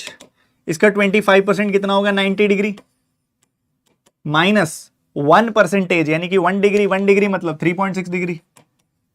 तो ये कितना आ गया, ये आ गया 86.4 डिग्री। टन टना टन टन टन टारा। 22% निकालना है, क्यों ना मैं 20% प्लस 2% निकाल लूं। इसका 20% कितना होगा, इसका 10% है 36, 20% होगा 72 डिग्री है इसका 20%, तो 2% कितना होगा 7.2 डिग्री, तो ये हो गया 79.2 डिग्री। 20% कितना है, 36 डिग्री का डबल, 10% का डबल, 36, 20% तो रटा हुआ होगा 72 डिग्री। 15% कितना है, इसका 3/20 कर लो, 3/20 कर लो, या फिर 10% में 5% जोड़ दो, 36 डिग्री में 18 डिग्री जोड़ दो, 54 डिग्री बना दो। 25% कितना होता है, 1/4 होता है, 1/4 यानी कि 90 डिग्री बना दो। 12.5% क्या होता है, 12.5% होता है इसका 1/8, 360 डिग्री का 1/8। एक बात बताओ, 360 डिग्री को इधर आओ, इधर आओ, इधर आओ, इधर आओ, इधर आओ, इधर आओ, इधर आओ, 360 डिग्री को अगर मैं 4 से डिवाइड करता तो क्या आता, 90 डिग्री आता ना। तो 8 से डिवाइड करूंगा तो 90 का आधा यानी कि 45 डिग्री आएगा। तो ये आ गया जी 45 डिग्री। उसके बाद 37.5%, भाई 1/8 का 3 गुना। अगर इसका 1/8 करने पे तुम्हें 45 डिग्री मिल रहा है तो 3/8 करने में 45 का 3 टाइम्स 135 डिग्री मिलेगा। 30%, 36 3 जा 108 डिग्री। 15% तो हो गया, 18% निकालना है। 18% के लिए क्या कर लो, 20% माइनस 2% कर लो। 20% कितना होगा इसका, इसका 20% होगा 72 डिग्री, तो 72 डिग्री माइनस 7.2 डिग्री। कहानी खत्म, पैसा हजम। ठीक है, 2.8 जोड़ोगे इसमें 74.8, 64.8 डिग्री घटा दिया आपने, आ गया 64.8 डिग्री। टन टना टन टन टन टारा।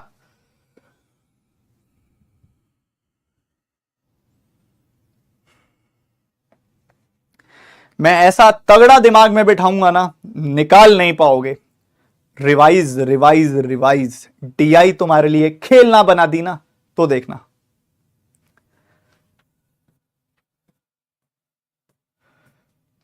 अब एग्जामिनर का ना मन नहीं भरता, वो क्या करता है, एक पाई चार्ट ना देके तुम्हें डबल पाई चार्ट दे देता है। ठीक है, एक पाई चार्ट ना देके तुम्हें डबल पाई चार्ट भी दे देता है।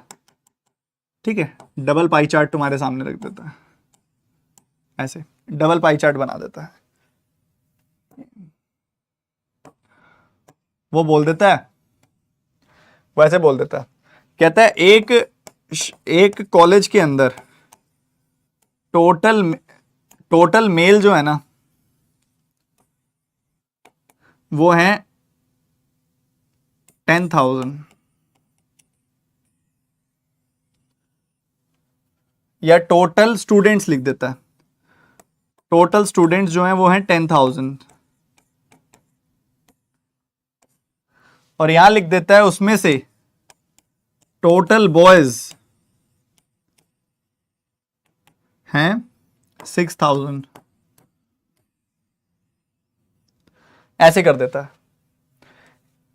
जिसमें से अलग अलग क्लासेस का बता देता है कि भाई फिजिक्स की क्लास में कितने लोग, या अलग अलग सब्जेक्ट्स को पसंद करने वाले लोग, या अलग अलग सेमेस्टर में पढ़ने वाले लोग। तो मान लो 5 सेमेस्टर्स हैं टोटल, तो फर्स्ट सेमेस्टर में कितने लोग पढ़ रहे हैं, सेकंड सेमेस्टर में कितने लोग पढ़ रहे हैं, थर्ड सेमेस्टर में कितने लोग पढ़ रहे हैं, फोर्थ सेमेस्टर में कितने लोग पढ़ रहे हैं, फिफ्थ सेमेस्टर में कितने लोग पढ़ रहे हैं, और सिक्स्थ सेमेस्टर में कितने लोग पढ़ रहे हैं। तो ये सारी के सारे सेमेस्टर्स का डेटा दे देता है।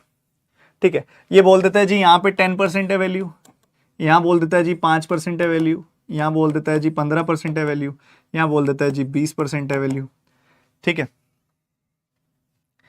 और उसके बाद बोल देता है कि यहां पे वैल्यू जो है 25% है, इधर भी 25% है वैल्यू। ठीक है, ऐसे निकाल देता है। अब आप इसमें से इंडिविजुअली निकालते हो, इंडिविजुअली कैलकुलेट करते हो क्या क्या वैल्यूज आ रही हैं। ठीक है, आपको पता लग जाता है कि हर सेमेस्टर में कितने कितने स्टूडेंट्स हैं, फर्स्ट में कितने हैं, सेकंड में कितने हैं, थर्ड में कितने हैं, फोर्थ में कितने हैं, फिफ्थ में कितने हैं, सिक्स्थ में कितने हैं, ऐसा डेटा दे देता है। आप इंडिविजुअली निकाल सकते हो। फिर बॉयज बताता है बॉयज बताता है कि भैया यहाँ पे 12% बॉयज हैं, यहाँ पे 13% गर्ल्स हैं, सॉरी यहाँ बॉयज 15% है फर्स्ट सेमेस्टर में, 1 2 3 4 5 6, तो 13% यहाँ पे हो गई वैल्यू। ये फर्स्ट वाले में है, ये सेकंड वाले में है, थर्ड वाले में ऐसे ही बताता है आपको कि वैल्यू जो है वो 20% है। ठीक है, यहां बताता है आपको 5% वैल्यू है, और इधर देता है आपको 30% और 20% वैल्यू है। ठीक है, कुछ तो ऐसा चल रहा है, कुछ ऐसा देता है आपको। ये फर्स्ट है, सेकंड है, ये थर्ड सेमेस्टर में है, ये फोर्थ सेमेस्टर में है, ये फिफ्थ सेमेस्टर में है, ये सिक्स्थ सेमेस्टर में है। ठीक है, तो यहां पे भी आप निकाल सकते हो इंडिविजुअली कि फर्स्ट सेमेस्टर में कितने हैं, सेकंड सेमेस्टर में कितने हैं, थर्ड सेमेस्टर में कितने हैं, फोर्थ सेमेस्टर में कितने हैं, फिफ्थ सेमेस्टर में कितने हैं, सिक्स्थ सेमेस्टर में कितने हैं। तो यहां पे आपको ये पाई चार्ट का ऐसा हाल दे देता है। ठीक है, तो 10,000 में से 10%, 1000 आ गई वैल्यू। 10,000 में से 5%, 500 आ गई वैल्यू। 10,000 में से 15%, 1500 आ गई वैल्यू। 20% 2000 आ गई वैल्यू। 25% 2500 आ गई वैल्यू। लास्ट वाली वैल्यू भी 25% यानी कि 2500 आ गई। आप देखोगे 5000, 5000, 7000, 2000, 9000 और एक 10,000 हो गया। 6000 में से 12% देखोगे तो 12 छिके 72, 720 हो गई वैल्यू।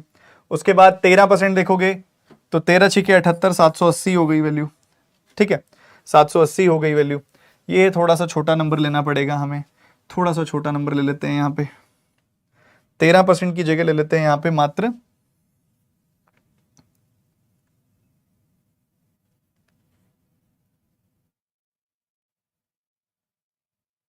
4% ले लेते हैं, 4% ले लेते हैं या 5% ले लेते हैं। और ये 7% कहाँ एडजस्ट करें, 7% यहाँ एडजस्ट कर दें, 7% यहाँ एडजस्ट कर देते हैं।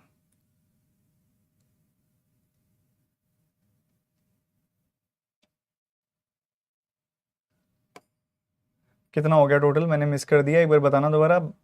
50 और 17 67, 67 एंड 20 हो गया 87, तो बाकी का 13% इधर चला जाएगा। ठीक है, अब ठीक है, तो ये आ गया आपके पास 17 13 30 30 20 और ये परफेक्ट। तो आगे देखोगे 5%, 5% मतलब 300 इधर आ गया। थर्ड में कितना आ गया 20%, 20% इसका कितना आ गया भैया 1200। आगे देखोगे फोर्थ क्लास में 13% आ गया, 13 छिके 78, 780 आ गई वैल्यू। और उसके बाद आगे बढ़ते हुए आपको दिखाई दे रहा 30%, 20%, 30% 1800, 20% 1200। तो हमें परफेक्ट मिल गया सब कुछ। तो अपने को पता चल गया टोटल स्टूडेंट 10,000 हैं, उनका परसेंटेज डिस्ट्रीब्यूशन देखा तो हमें इंडिविजुअली ये वैल्यूज मिल गई। टोटल बॉयज 6,000 हैं, उसका इंडिविजुअल परसेंटेज डिस्ट्रीब्यूशन देखा तो मुझे ये वैल्यू मिल गई। गर्ल्स का, और सारे के सारे सवाल वो पता है किस पे पूछेगा, आप सारे के सारे सवाल पूछेगा गर्ल्स पे।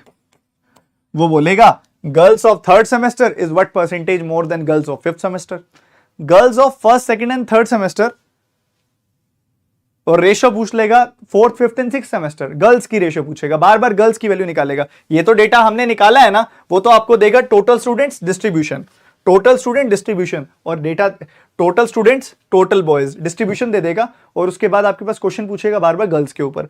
तो ये इंडिविजुअल हम सारे टोटल स्टूडेंट्स निकाल लिए, इंडिविजुअल टोटल बॉयज निकाल लिए, तो टोटल स्टूडेंट्स में से टोटल बॉयज घटा दोगे, गर्ल्स का डेटा आ जाएगा।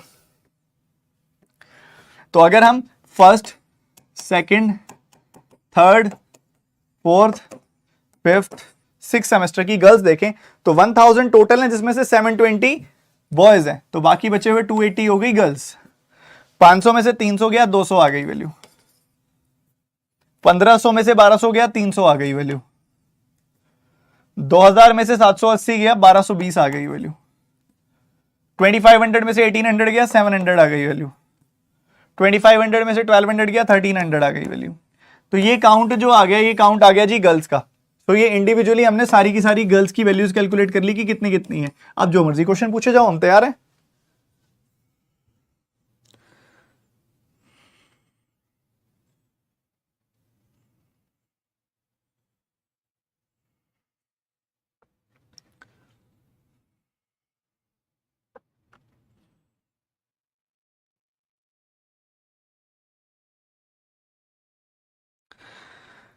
मजा आ रहा है? आजकल नए तरीके से कैसे पूछ रहा है वो, ये नया तरीका है, ठीक है, ये न्यू मेथड है, ये नया तरीका है डबल पाई चार्ट देने का। डबल पाई चार्ट देने का ये नया तरीका है, लेटेस्ट तरीका है, लेटेस्ट तरीका, लेटेस्ट कंटेंट, और एग्जामिनर इस तरीके से पूछेगा। क्या कहता है? एक तो आपको आउटर पाई चार्ट देता है, ठीक है, और एक आपको इनर पाई चार्ट देता है। कहता है outer pie chart percentage distribution देता है 2000 लोगों का जिन्होंने एक टेंपल में विजिट किया है 5 अलग अलग दिनों में सेम हफ्ते में, ठीक है। 2000 लोगों में से कितने लोग टेंपल में गए हैं, आउटर चार्ट ये बताता है, आउटर चार्ट आपको ये बताता है। 20% 2000 का, 20% 2000 का मतलब यहां पे पता लग गया आपको 400, ठीक है, समझ रहे हो मेरी बात? 400। 10% 2000 का ये हो गया 200, 25% 2000 का ये हो गया 500, 15% 2000 का ये हो गया 300, 30% 2000 का ये हो गया 600, ठीक है। ये वैल्यूज आ गई सारी की सारी, ठीक है, ये आ गई जी सारी की सारी वैल्यूज। उसके बाद कहता है कि the inner pie chart shows the donation made by the same 2000 people to the temple on same 5 days. अब इन 2000 में से सबने दान तो दिया ही दिया है। अब इन 2000 में से किसने कब कब दान दिया है, ये डेटा आपको दे रहा है, कितने लोगों ने दान दिया है।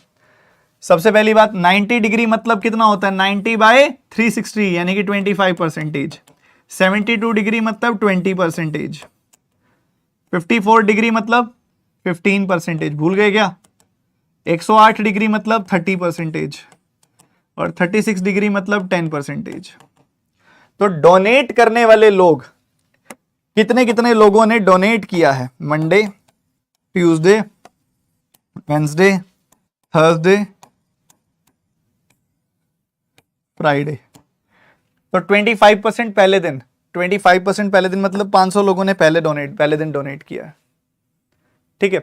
और उसके बाद 20% मतलब 400 दूसरे दिन। वेंसडे आगे बढ़ोगे 15% ने, 15% मतलब 300 ने उससे अगले दिन किया है। और उसके बाद 30% मतलब 600 ने उससे अगले दिन दिया है।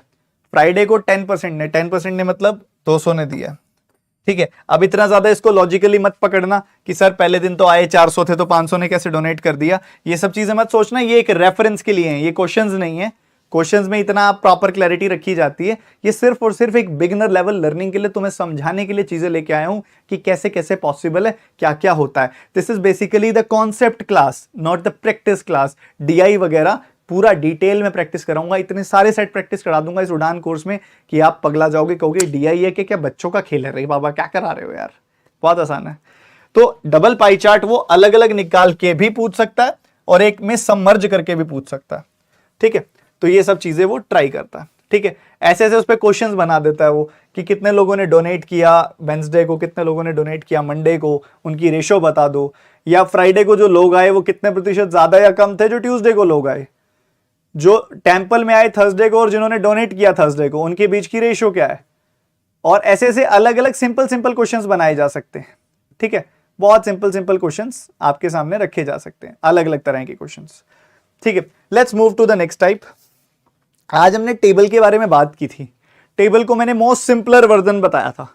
अब सिंपलर वर्जन के साथ साथ ना वो कभी कभी ना सींग लेके भी आ जाता है टेबल। और सींग कैसे लेके आता है, एक बार जरा पढ़ो इसको क्या दिया गया।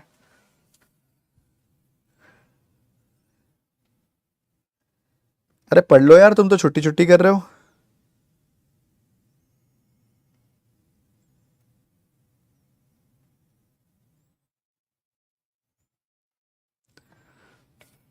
एक बार सारे के सारे बच्चे सेशन को लाइक कर दो और फोकस इधर लेके आओ भाई।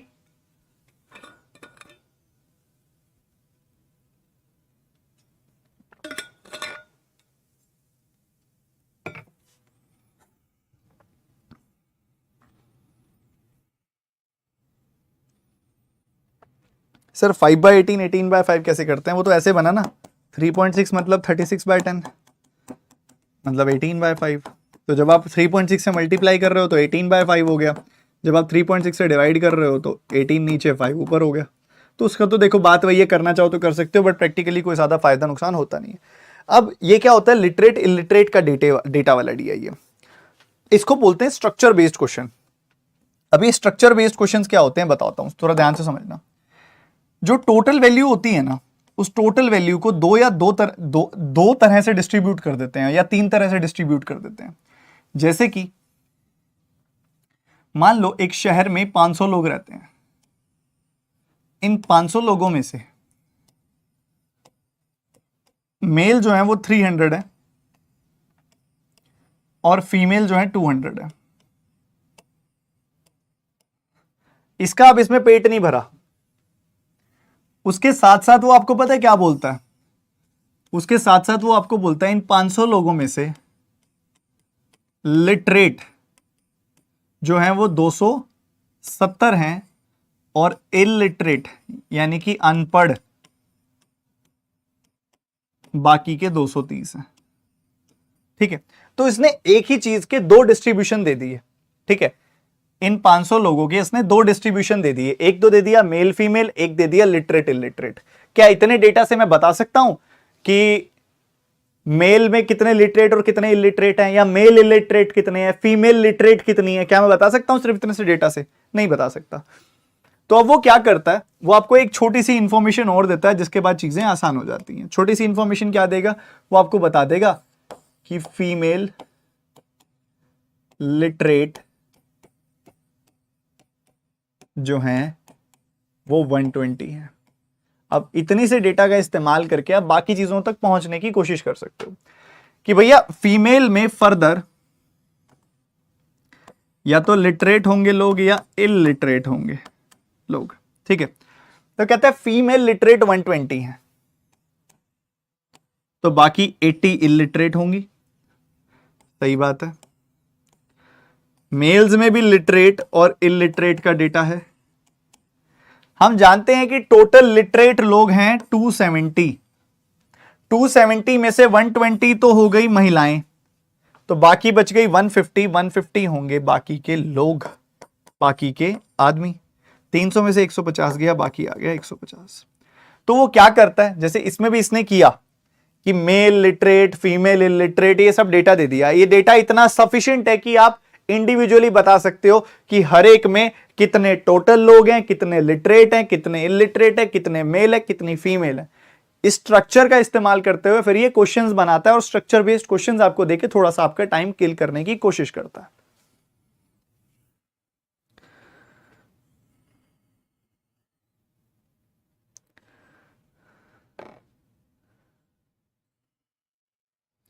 थोड़ा पानी पी लें, गला बैठ गया बिल्कुल बोल बोल के।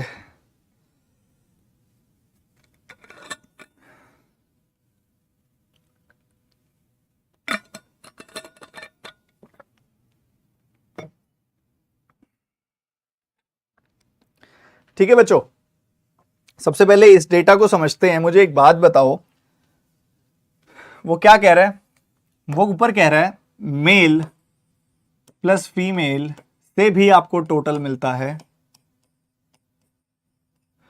और लिटरेट प्लस इलिटरेट से भी आपको टोटल मिलता है। मैंने कहा बहुत बढ़िया सर, बहुत ही बढ़िया।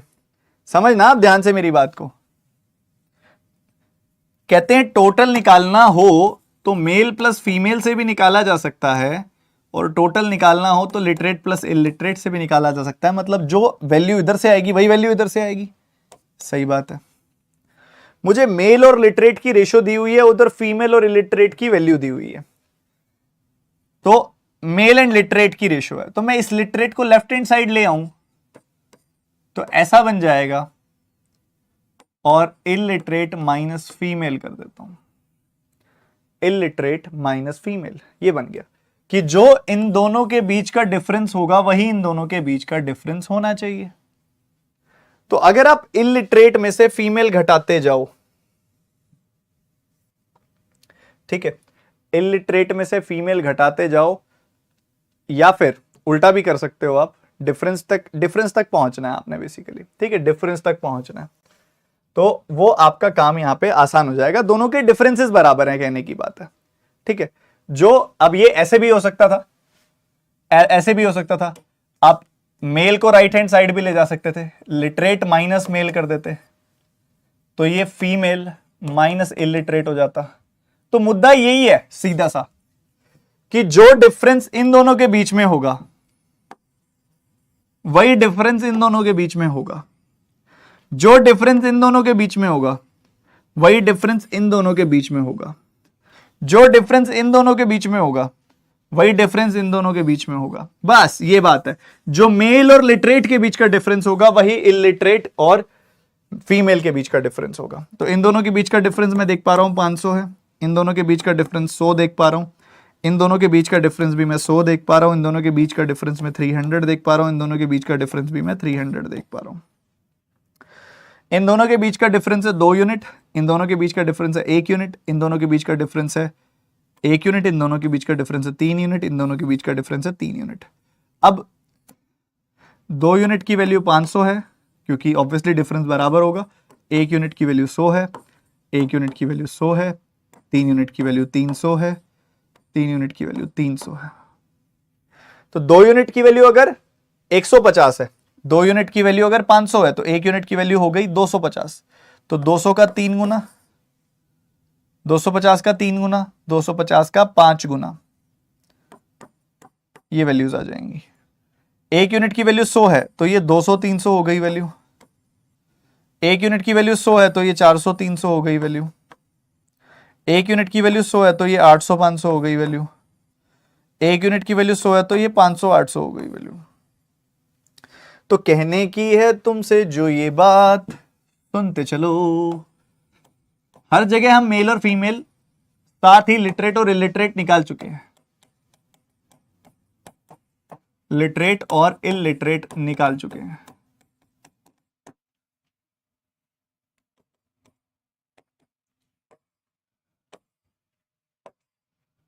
हम डेटा को सिंप्लीफाई कर रहे हैं ताकि हम समझ पाए कि कैसे कैसे कहानी चल रही है। ठीक है, तो हर जगह पे हम देख पा रहे हैं 5 सोसाइटीज की बात हो रही है, A B C D E.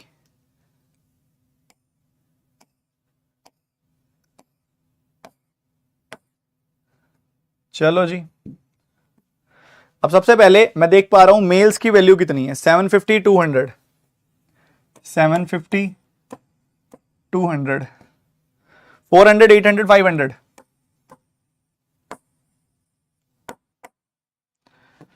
और उसी के साथ ही फीमेल्स की वैल्यू कितनी है, 1000 1500 1400 500, 700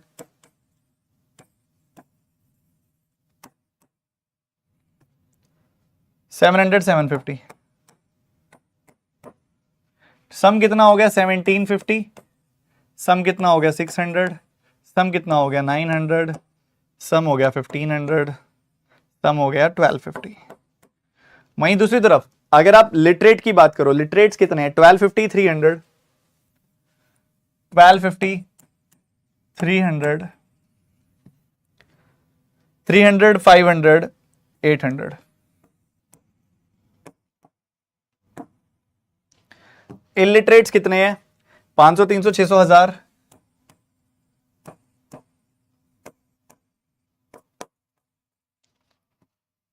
450।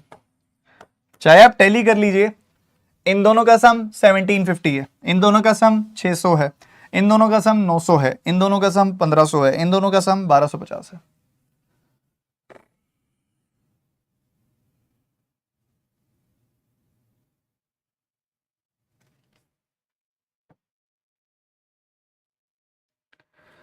तीन यूनिट की वैल्यू 300 तो 1 यूनिट की वैल्यू 100, 500 800,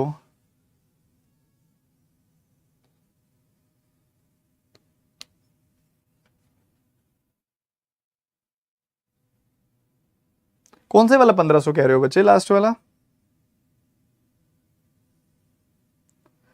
500 750 800 450 1250 ही आएगा लास्ट वाला।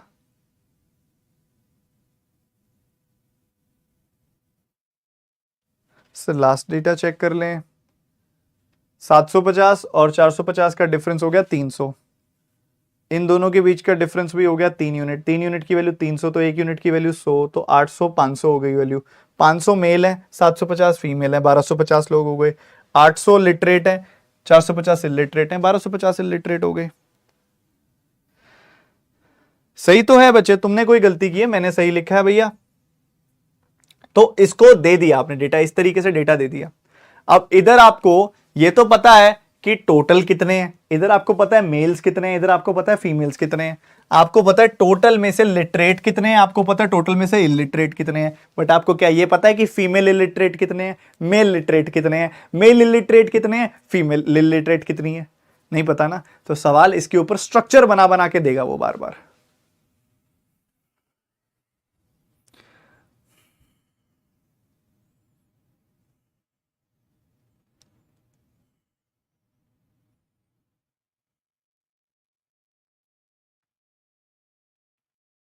तो मजा इसके अंदर है, आनंद इसके अंदर है, ठीक है। और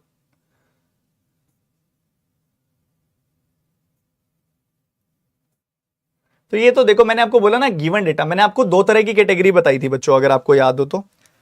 मैंने आपको दो तरह की कैटेगरी बताई थी कि वो क्वेश्चन ना दो तरीके से पूछता है। एक तो तरीका होता है कि गिवन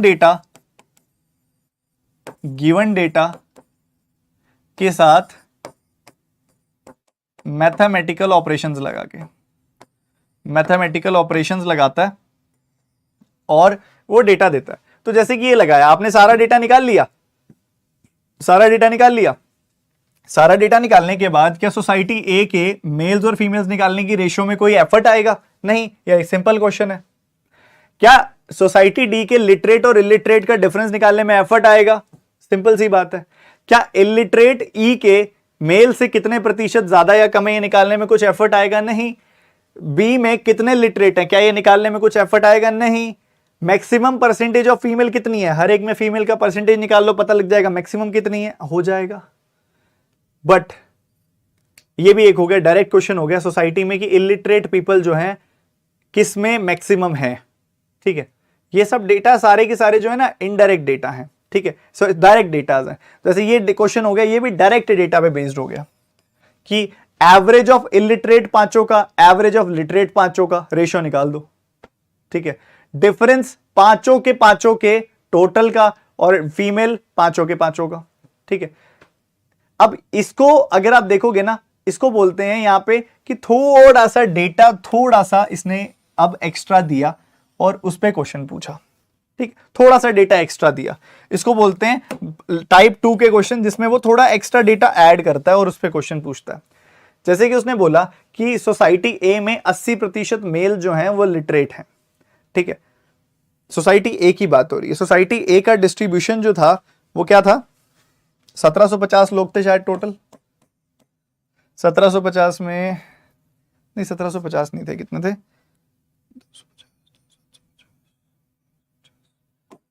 2000 लोग थे। 750 मेल थे, नहीं 2000 लोग थे, 1000 लोग, 1750 लोग ही थे, जिसमें 750 मेल थे, बाकी 1000 फीमेल थे। और लिटरेट इलिटरेट की बात की जाए तो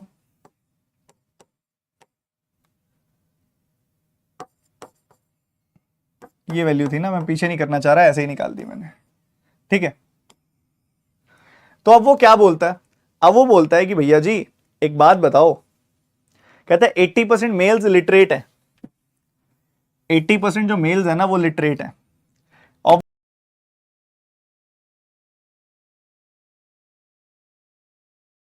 फर्दर लिटरेट और तो कहता है 80% मेल्स, इसका 80% निकालोगे 75 अट्ठे 600 होता है ना, 75 अट्ठे 600 होता है, तो 600 कहते हैं लिटरेट है। तो बाकी कितने बच गए? बाकी बच गए 150, वो इलिटरेट होंगे। अब 1250 टोटल पढ़े लिखे लोग हैं, जिसमें से 600 मेल है, तो बाकी बचे हुए 650 फीमेल होंगे। 1000 में से 650 गया, 350 फीमेल इलिटरेट होंगी, ठीक है। 350 और 150 का सम 500, टैली भी होना चाहिए, ठीक बात है। कहते हैं कितनी इलिटरेट महिलाएं हैं, तो इलिटरेट महिलाएं 350 हैं।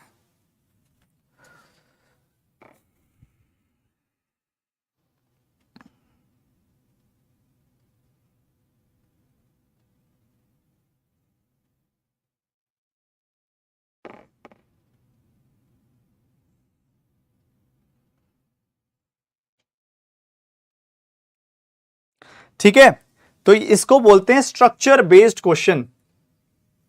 ठीक है, इसको बोलते हैं स्ट्रक्चर बेस्ड क्वेश्चन। एक और उसने क्या किया, एक्स्ट्रा डेटा इन्फ्यूज किया।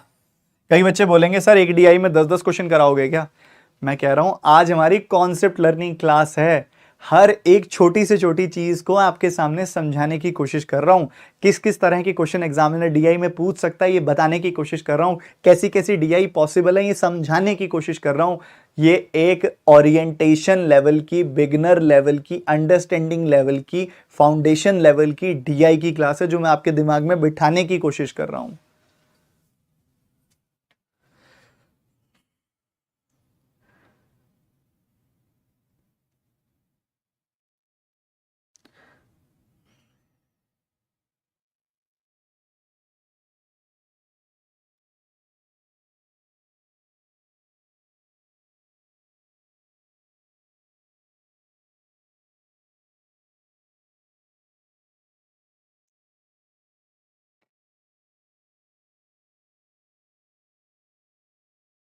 चलो चलो फटाफट फिनिश करो, फटाफट फिनिश करो, फटाफट फटाफट फिनिश करो, फिर आगे बढ़ते हैं।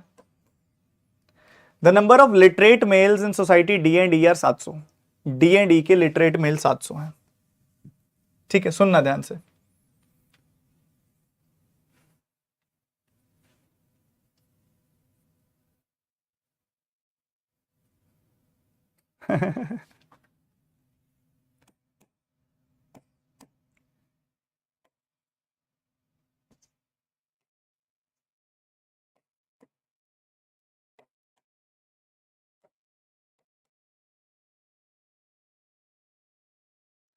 करो करो जल्दी करो, फटाफट से करो।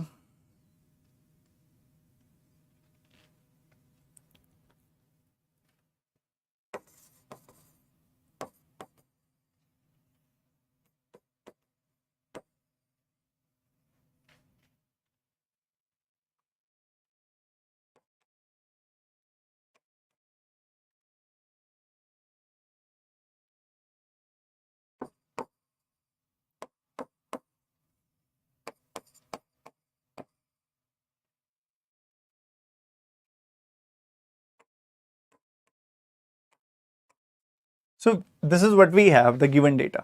ठीक है, तो कहता है कि लिटरेट मेल्स और literate males of D and E जो है ना, उनका जो टोटल नंबर है ना, देखो इधर के कुछ लिटरेट मेल्स होंगे, इधर के कुछ लिटरेट मेल्स होंगे, उनका टोटल 700 है। फिर कहते हैं ratio of literate female in D and E are 7:5। ठीक है, अब समझते जाना, ठीक है, ध्यान से समझते जाना, बहुत ध्यान से। ठीक है, 7:5 क्या है, लिटरेट फीमेल्स हैं। अब ऑब्वियस सी बात है, इधर लिटरेट होगा, इधर इलिटरेट होगा, इधर लिटरेट होगा, इधर इलिटरेट होगा। फोकस है कि नहीं है? फोकस है कि नहीं है? इतनी बात समझते हो आप, दोनों जगह लिटरेट और इलिटरेट होगा? मैंने कहा बिल्कुल होगा सर। ठीक है, 7 और 5 रेशियो दे दी literate female D E. D E D E मतलब मैं कह सकता हूं कि ये वैल्यू 7x है तो ये वाली वैल्यू 5x होगी। बड़ी कॉमन सी बात लिखी है मैंने, बड़ी छोटी सी प्यारी सी बात लिखी है मैंने। एक बार सारे बच्चे पूरे फोकस के साथ सुनेंगे, सारे बच्चे पूरे फोकस के साथ सुनेंगे। लिटरेट फीमेल की रेशियो 7:5 है तो मैं इसको 7x और 5x लिख सकता हूं। यस सर, लिख सकता हूं। Yes sir. तो अगर ऐसा है तो 500 जो हैं, 500 लिटरेट हैं टोटल, यहां पे 500 लिटरेट टोटल है यहां पे, तो 500 में से 7x गया, ये वाली वैल्यू आएगी 500 माइनस 7x। सही बात है। टोटल लिटरेट 800 है यहां पे, 800 में से ये 5x गया तो ये वैल्यू आ जाएगी 800 माइनस 5x। छोटी वैल्यू में से बड़ी वैल्यू घटा रहे हो, बड़ी वैल्यू में से छोटी वैल्यू घटा रहे हो। Obviously this is larger, this is smaller, common sense है। कॉमन सेंस है।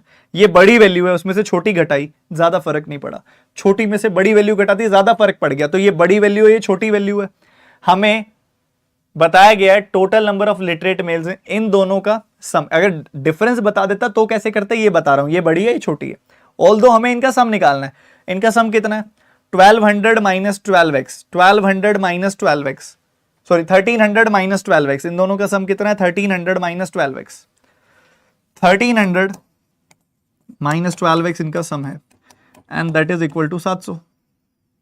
सो 600 is equal to 12x।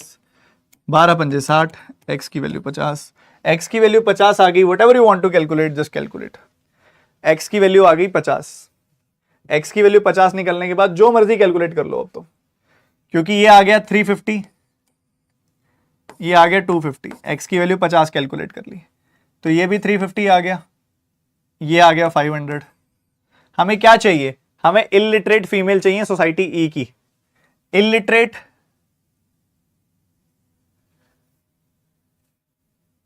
Illiterate female society E की। The number of illiterate female in society E. वैसे तो वैल्यू आई है 500, क्योंकि x की वैल्यू 50 आई है, तो ये वैल्यू आएगी 500। बट इतनी तो इलिटरेट है ही नहीं टोटल, तो इसमें थोड़ा सा गड़बड़ होगा। मैं अगेन कह रहा हूं, ये DI नहीं है, सिर्फ रेफरेंस क्वेश्चन है, तो छोटा मोटा कैलकुलेशन ऊपर नीचे हो रखा है। बट यहाँ पे ऑब्वियसली जैसे ही तुम निकाल लोगे वैल्यू, तो जो भी यहाँ वैल्यू होती, फॉर एग्जाम्पल यहाँ 550 वैल्यू होती फॉर एग्जाम्पल, तो 550 में से ये 500 घटा देते हैं, हमें पता लग जाता है कि कितनी इलिटरेट मेल या फीमेल है, इंडिविजुअली निकल जाती है वैल्यू। तो इलिटरेट फीमेल यहाँ पे 750 में से 250 घटा के 500 भी निकल जाती। ठीक है, तो इस तरीके से कहानी खत्म हो जाती। तो जो आया आपका 500 आया, जो भी आया वो इस हिसाब से वैल्यू यहां पे चेंज कर देंगे, वो वही चीज सही है। So this is what we are going to learn in this DI course. ठीक है, this is what we are going to learn in this DI course.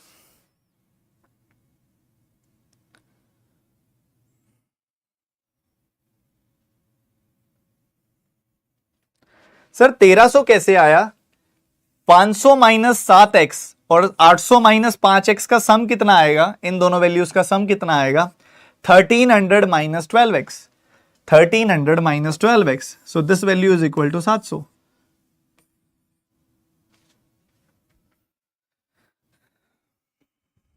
Sir ये तो टाइम कंज्यूमिंग है, तुम पिटोगे मेरे से।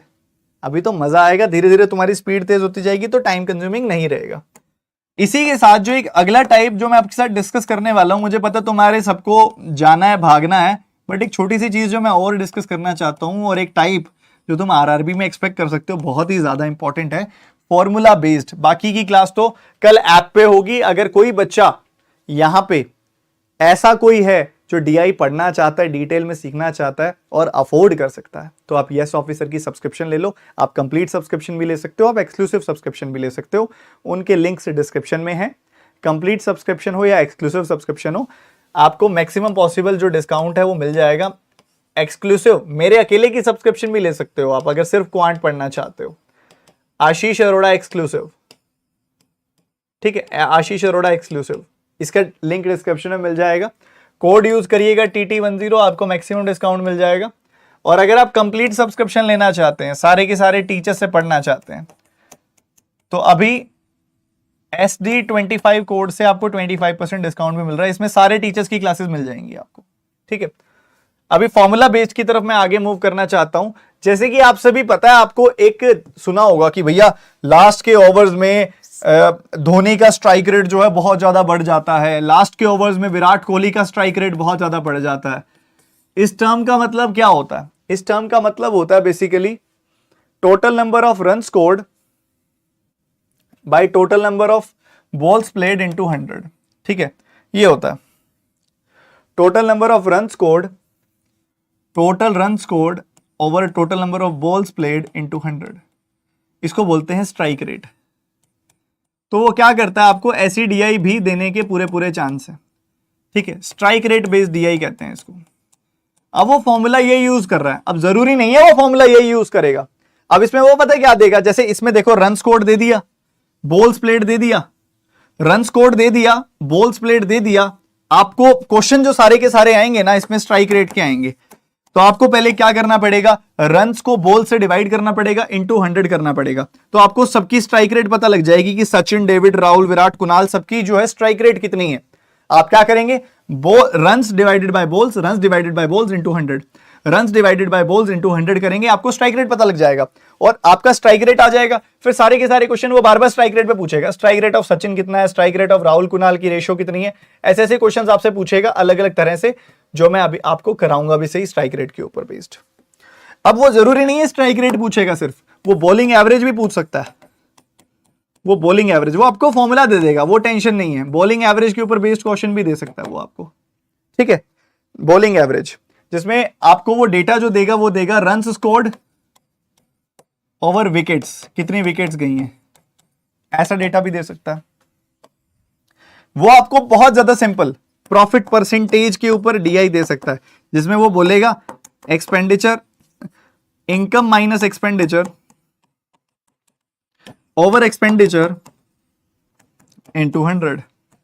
इस डेटा के ऊपर डीआई दे सकता है आपको, जिसमें वो आपको इनकम दे देगा, एक्सपेंडिचर दे देगा, प्रॉफिट परसेंटेज छोड़ देगा, या एक्सपेंडिचर और प्रॉफिट परसेंटेज दे देगा, इनकम आपको निकालनी पड़ेगी।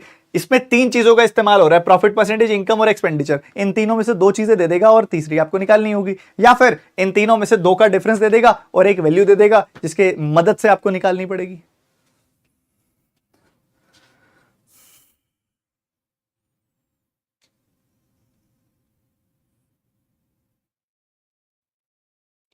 ठीक है, तो सेशन यहीं पे एंड करते हैं बच्चे। आज बच्चे घबरा गए हैं, थक गए हैं, lot of information to grasp, तो कोई दिक्कत नहीं है, आप बस रेगुलर पढ़ाई करते रहिए। इस सेशन को 2 से 3 बार देखिएगा, ठीक है। एक उड़ान कोर्स आप सभी के सामने था, वैसे तो ये क्लास ऐप पे होने वाली थी, बट आप सभी के लिए मैं ये क्लास लेके आया, तो आप सभी ने अच्छे से देखा होगा, एंजॉय किया होगा, सभी तरह के बच्चों ने।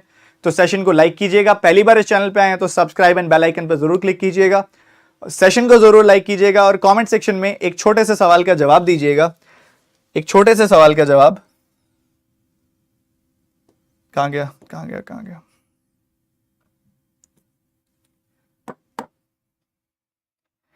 कि अगर मैं डिग्री टू परसेंटेज पूछूं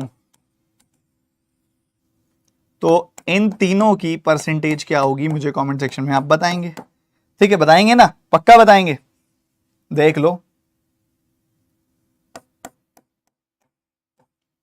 एक तो ये बताना है आपने मेरे को,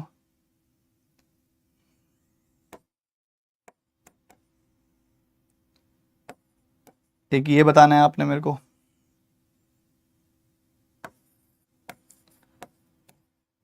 एक ये बताना है आपने मेरे को। इन तीनों डिग्रीज को परसेंटेज में क्या लिखोगे जरा बताना है कमेंट सेक्शन में।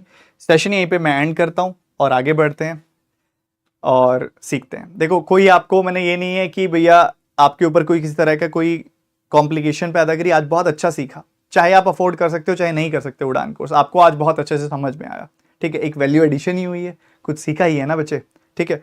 और आपको आप अगर अफोर्ड नहीं कर सकते तो बिल्कुल भी फोर्स नहीं है। आप ये मत सोचना कि सर अब तो मैं डायलेमा में, इस प्रेशर में आ गया कि अब तो मुझे लेना ही चाहिए या मुझे पढ़ना है ये वो। अगर नहीं अफोर्ड कर सकते बिल्कुल नहीं चाहिए, सब्सक्रिप्शन नहीं लेनी, यूट्यूब पे पढ़ो, स्टडीफाइड पे मैं आपके साथ हूं।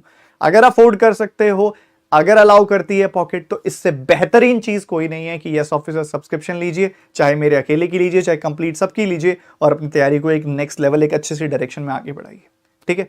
सेशन यहीं पे एंड करते हैं, मिलते हैं अगली क्लास में। और अगली क्लास कल सुबह 10 बजे होगी, बेहतरीन होगी, आप सभी सीखने आइएगा, मजा बहुत आएगा, ठीक है। God bless you and take care. जो बच्चे सब्सक्रिप्शन लेना चाह रहे हैं, एक बार उनको एक बेसिक डिटेल दे देता हूं मैं कि कैसे कैसे सब्सक्रिप्शन ली जा सकती है। देखो, अगर आप मेरे अकेले की सब्सक्रिप्शन लेने का प्लान कर रहे हैं तो उसका लिंक आपको डिस्क्रिप्शन में सबसे ऊपर मिल जाएगा, उस पर क्लिक करो, वहां पे अपना name, mobile number, email ID, अपनी बेसिक डिटेल डालो, कोड लगा दो TT10। लगभग 2000-2200 रुपए के आसपास आपको मेरे अकेले की पूरे साल की सब्सक्रिप्शन मिल जाएगी, 12 महीनों की। 24 महीनों का ऑप्शन भी अवेलेबल है, ठीक है। लिंक है उसका डिस्क्रिप्शन में। अगर आप पढ़ना चाहते हो सभी के सभी टीचर्स से, तो एक कोड है SD25, इससे आपको 25% डिस्काउंट मिल जाएगा। इसमें आप सारे के सारे टीचर्स की क्लासेस की एक्सेस ले सकते हो।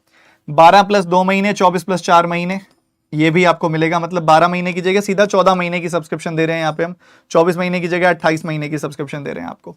तो ये भी लिंक आपके डिस्क्रिप्शन मिल जाएगा, इसमें भी नाम, नंबर, ईमेल डालिए और सब्सक्रिप्शन ले लीजिए। कोड लगाइएगा SD25, अकेले की सब्सक्रिप्शन तो TT10 कोड लगाइएगा, इससे मैक्सिमम डिस्काउंट मिल जाएगा आपको।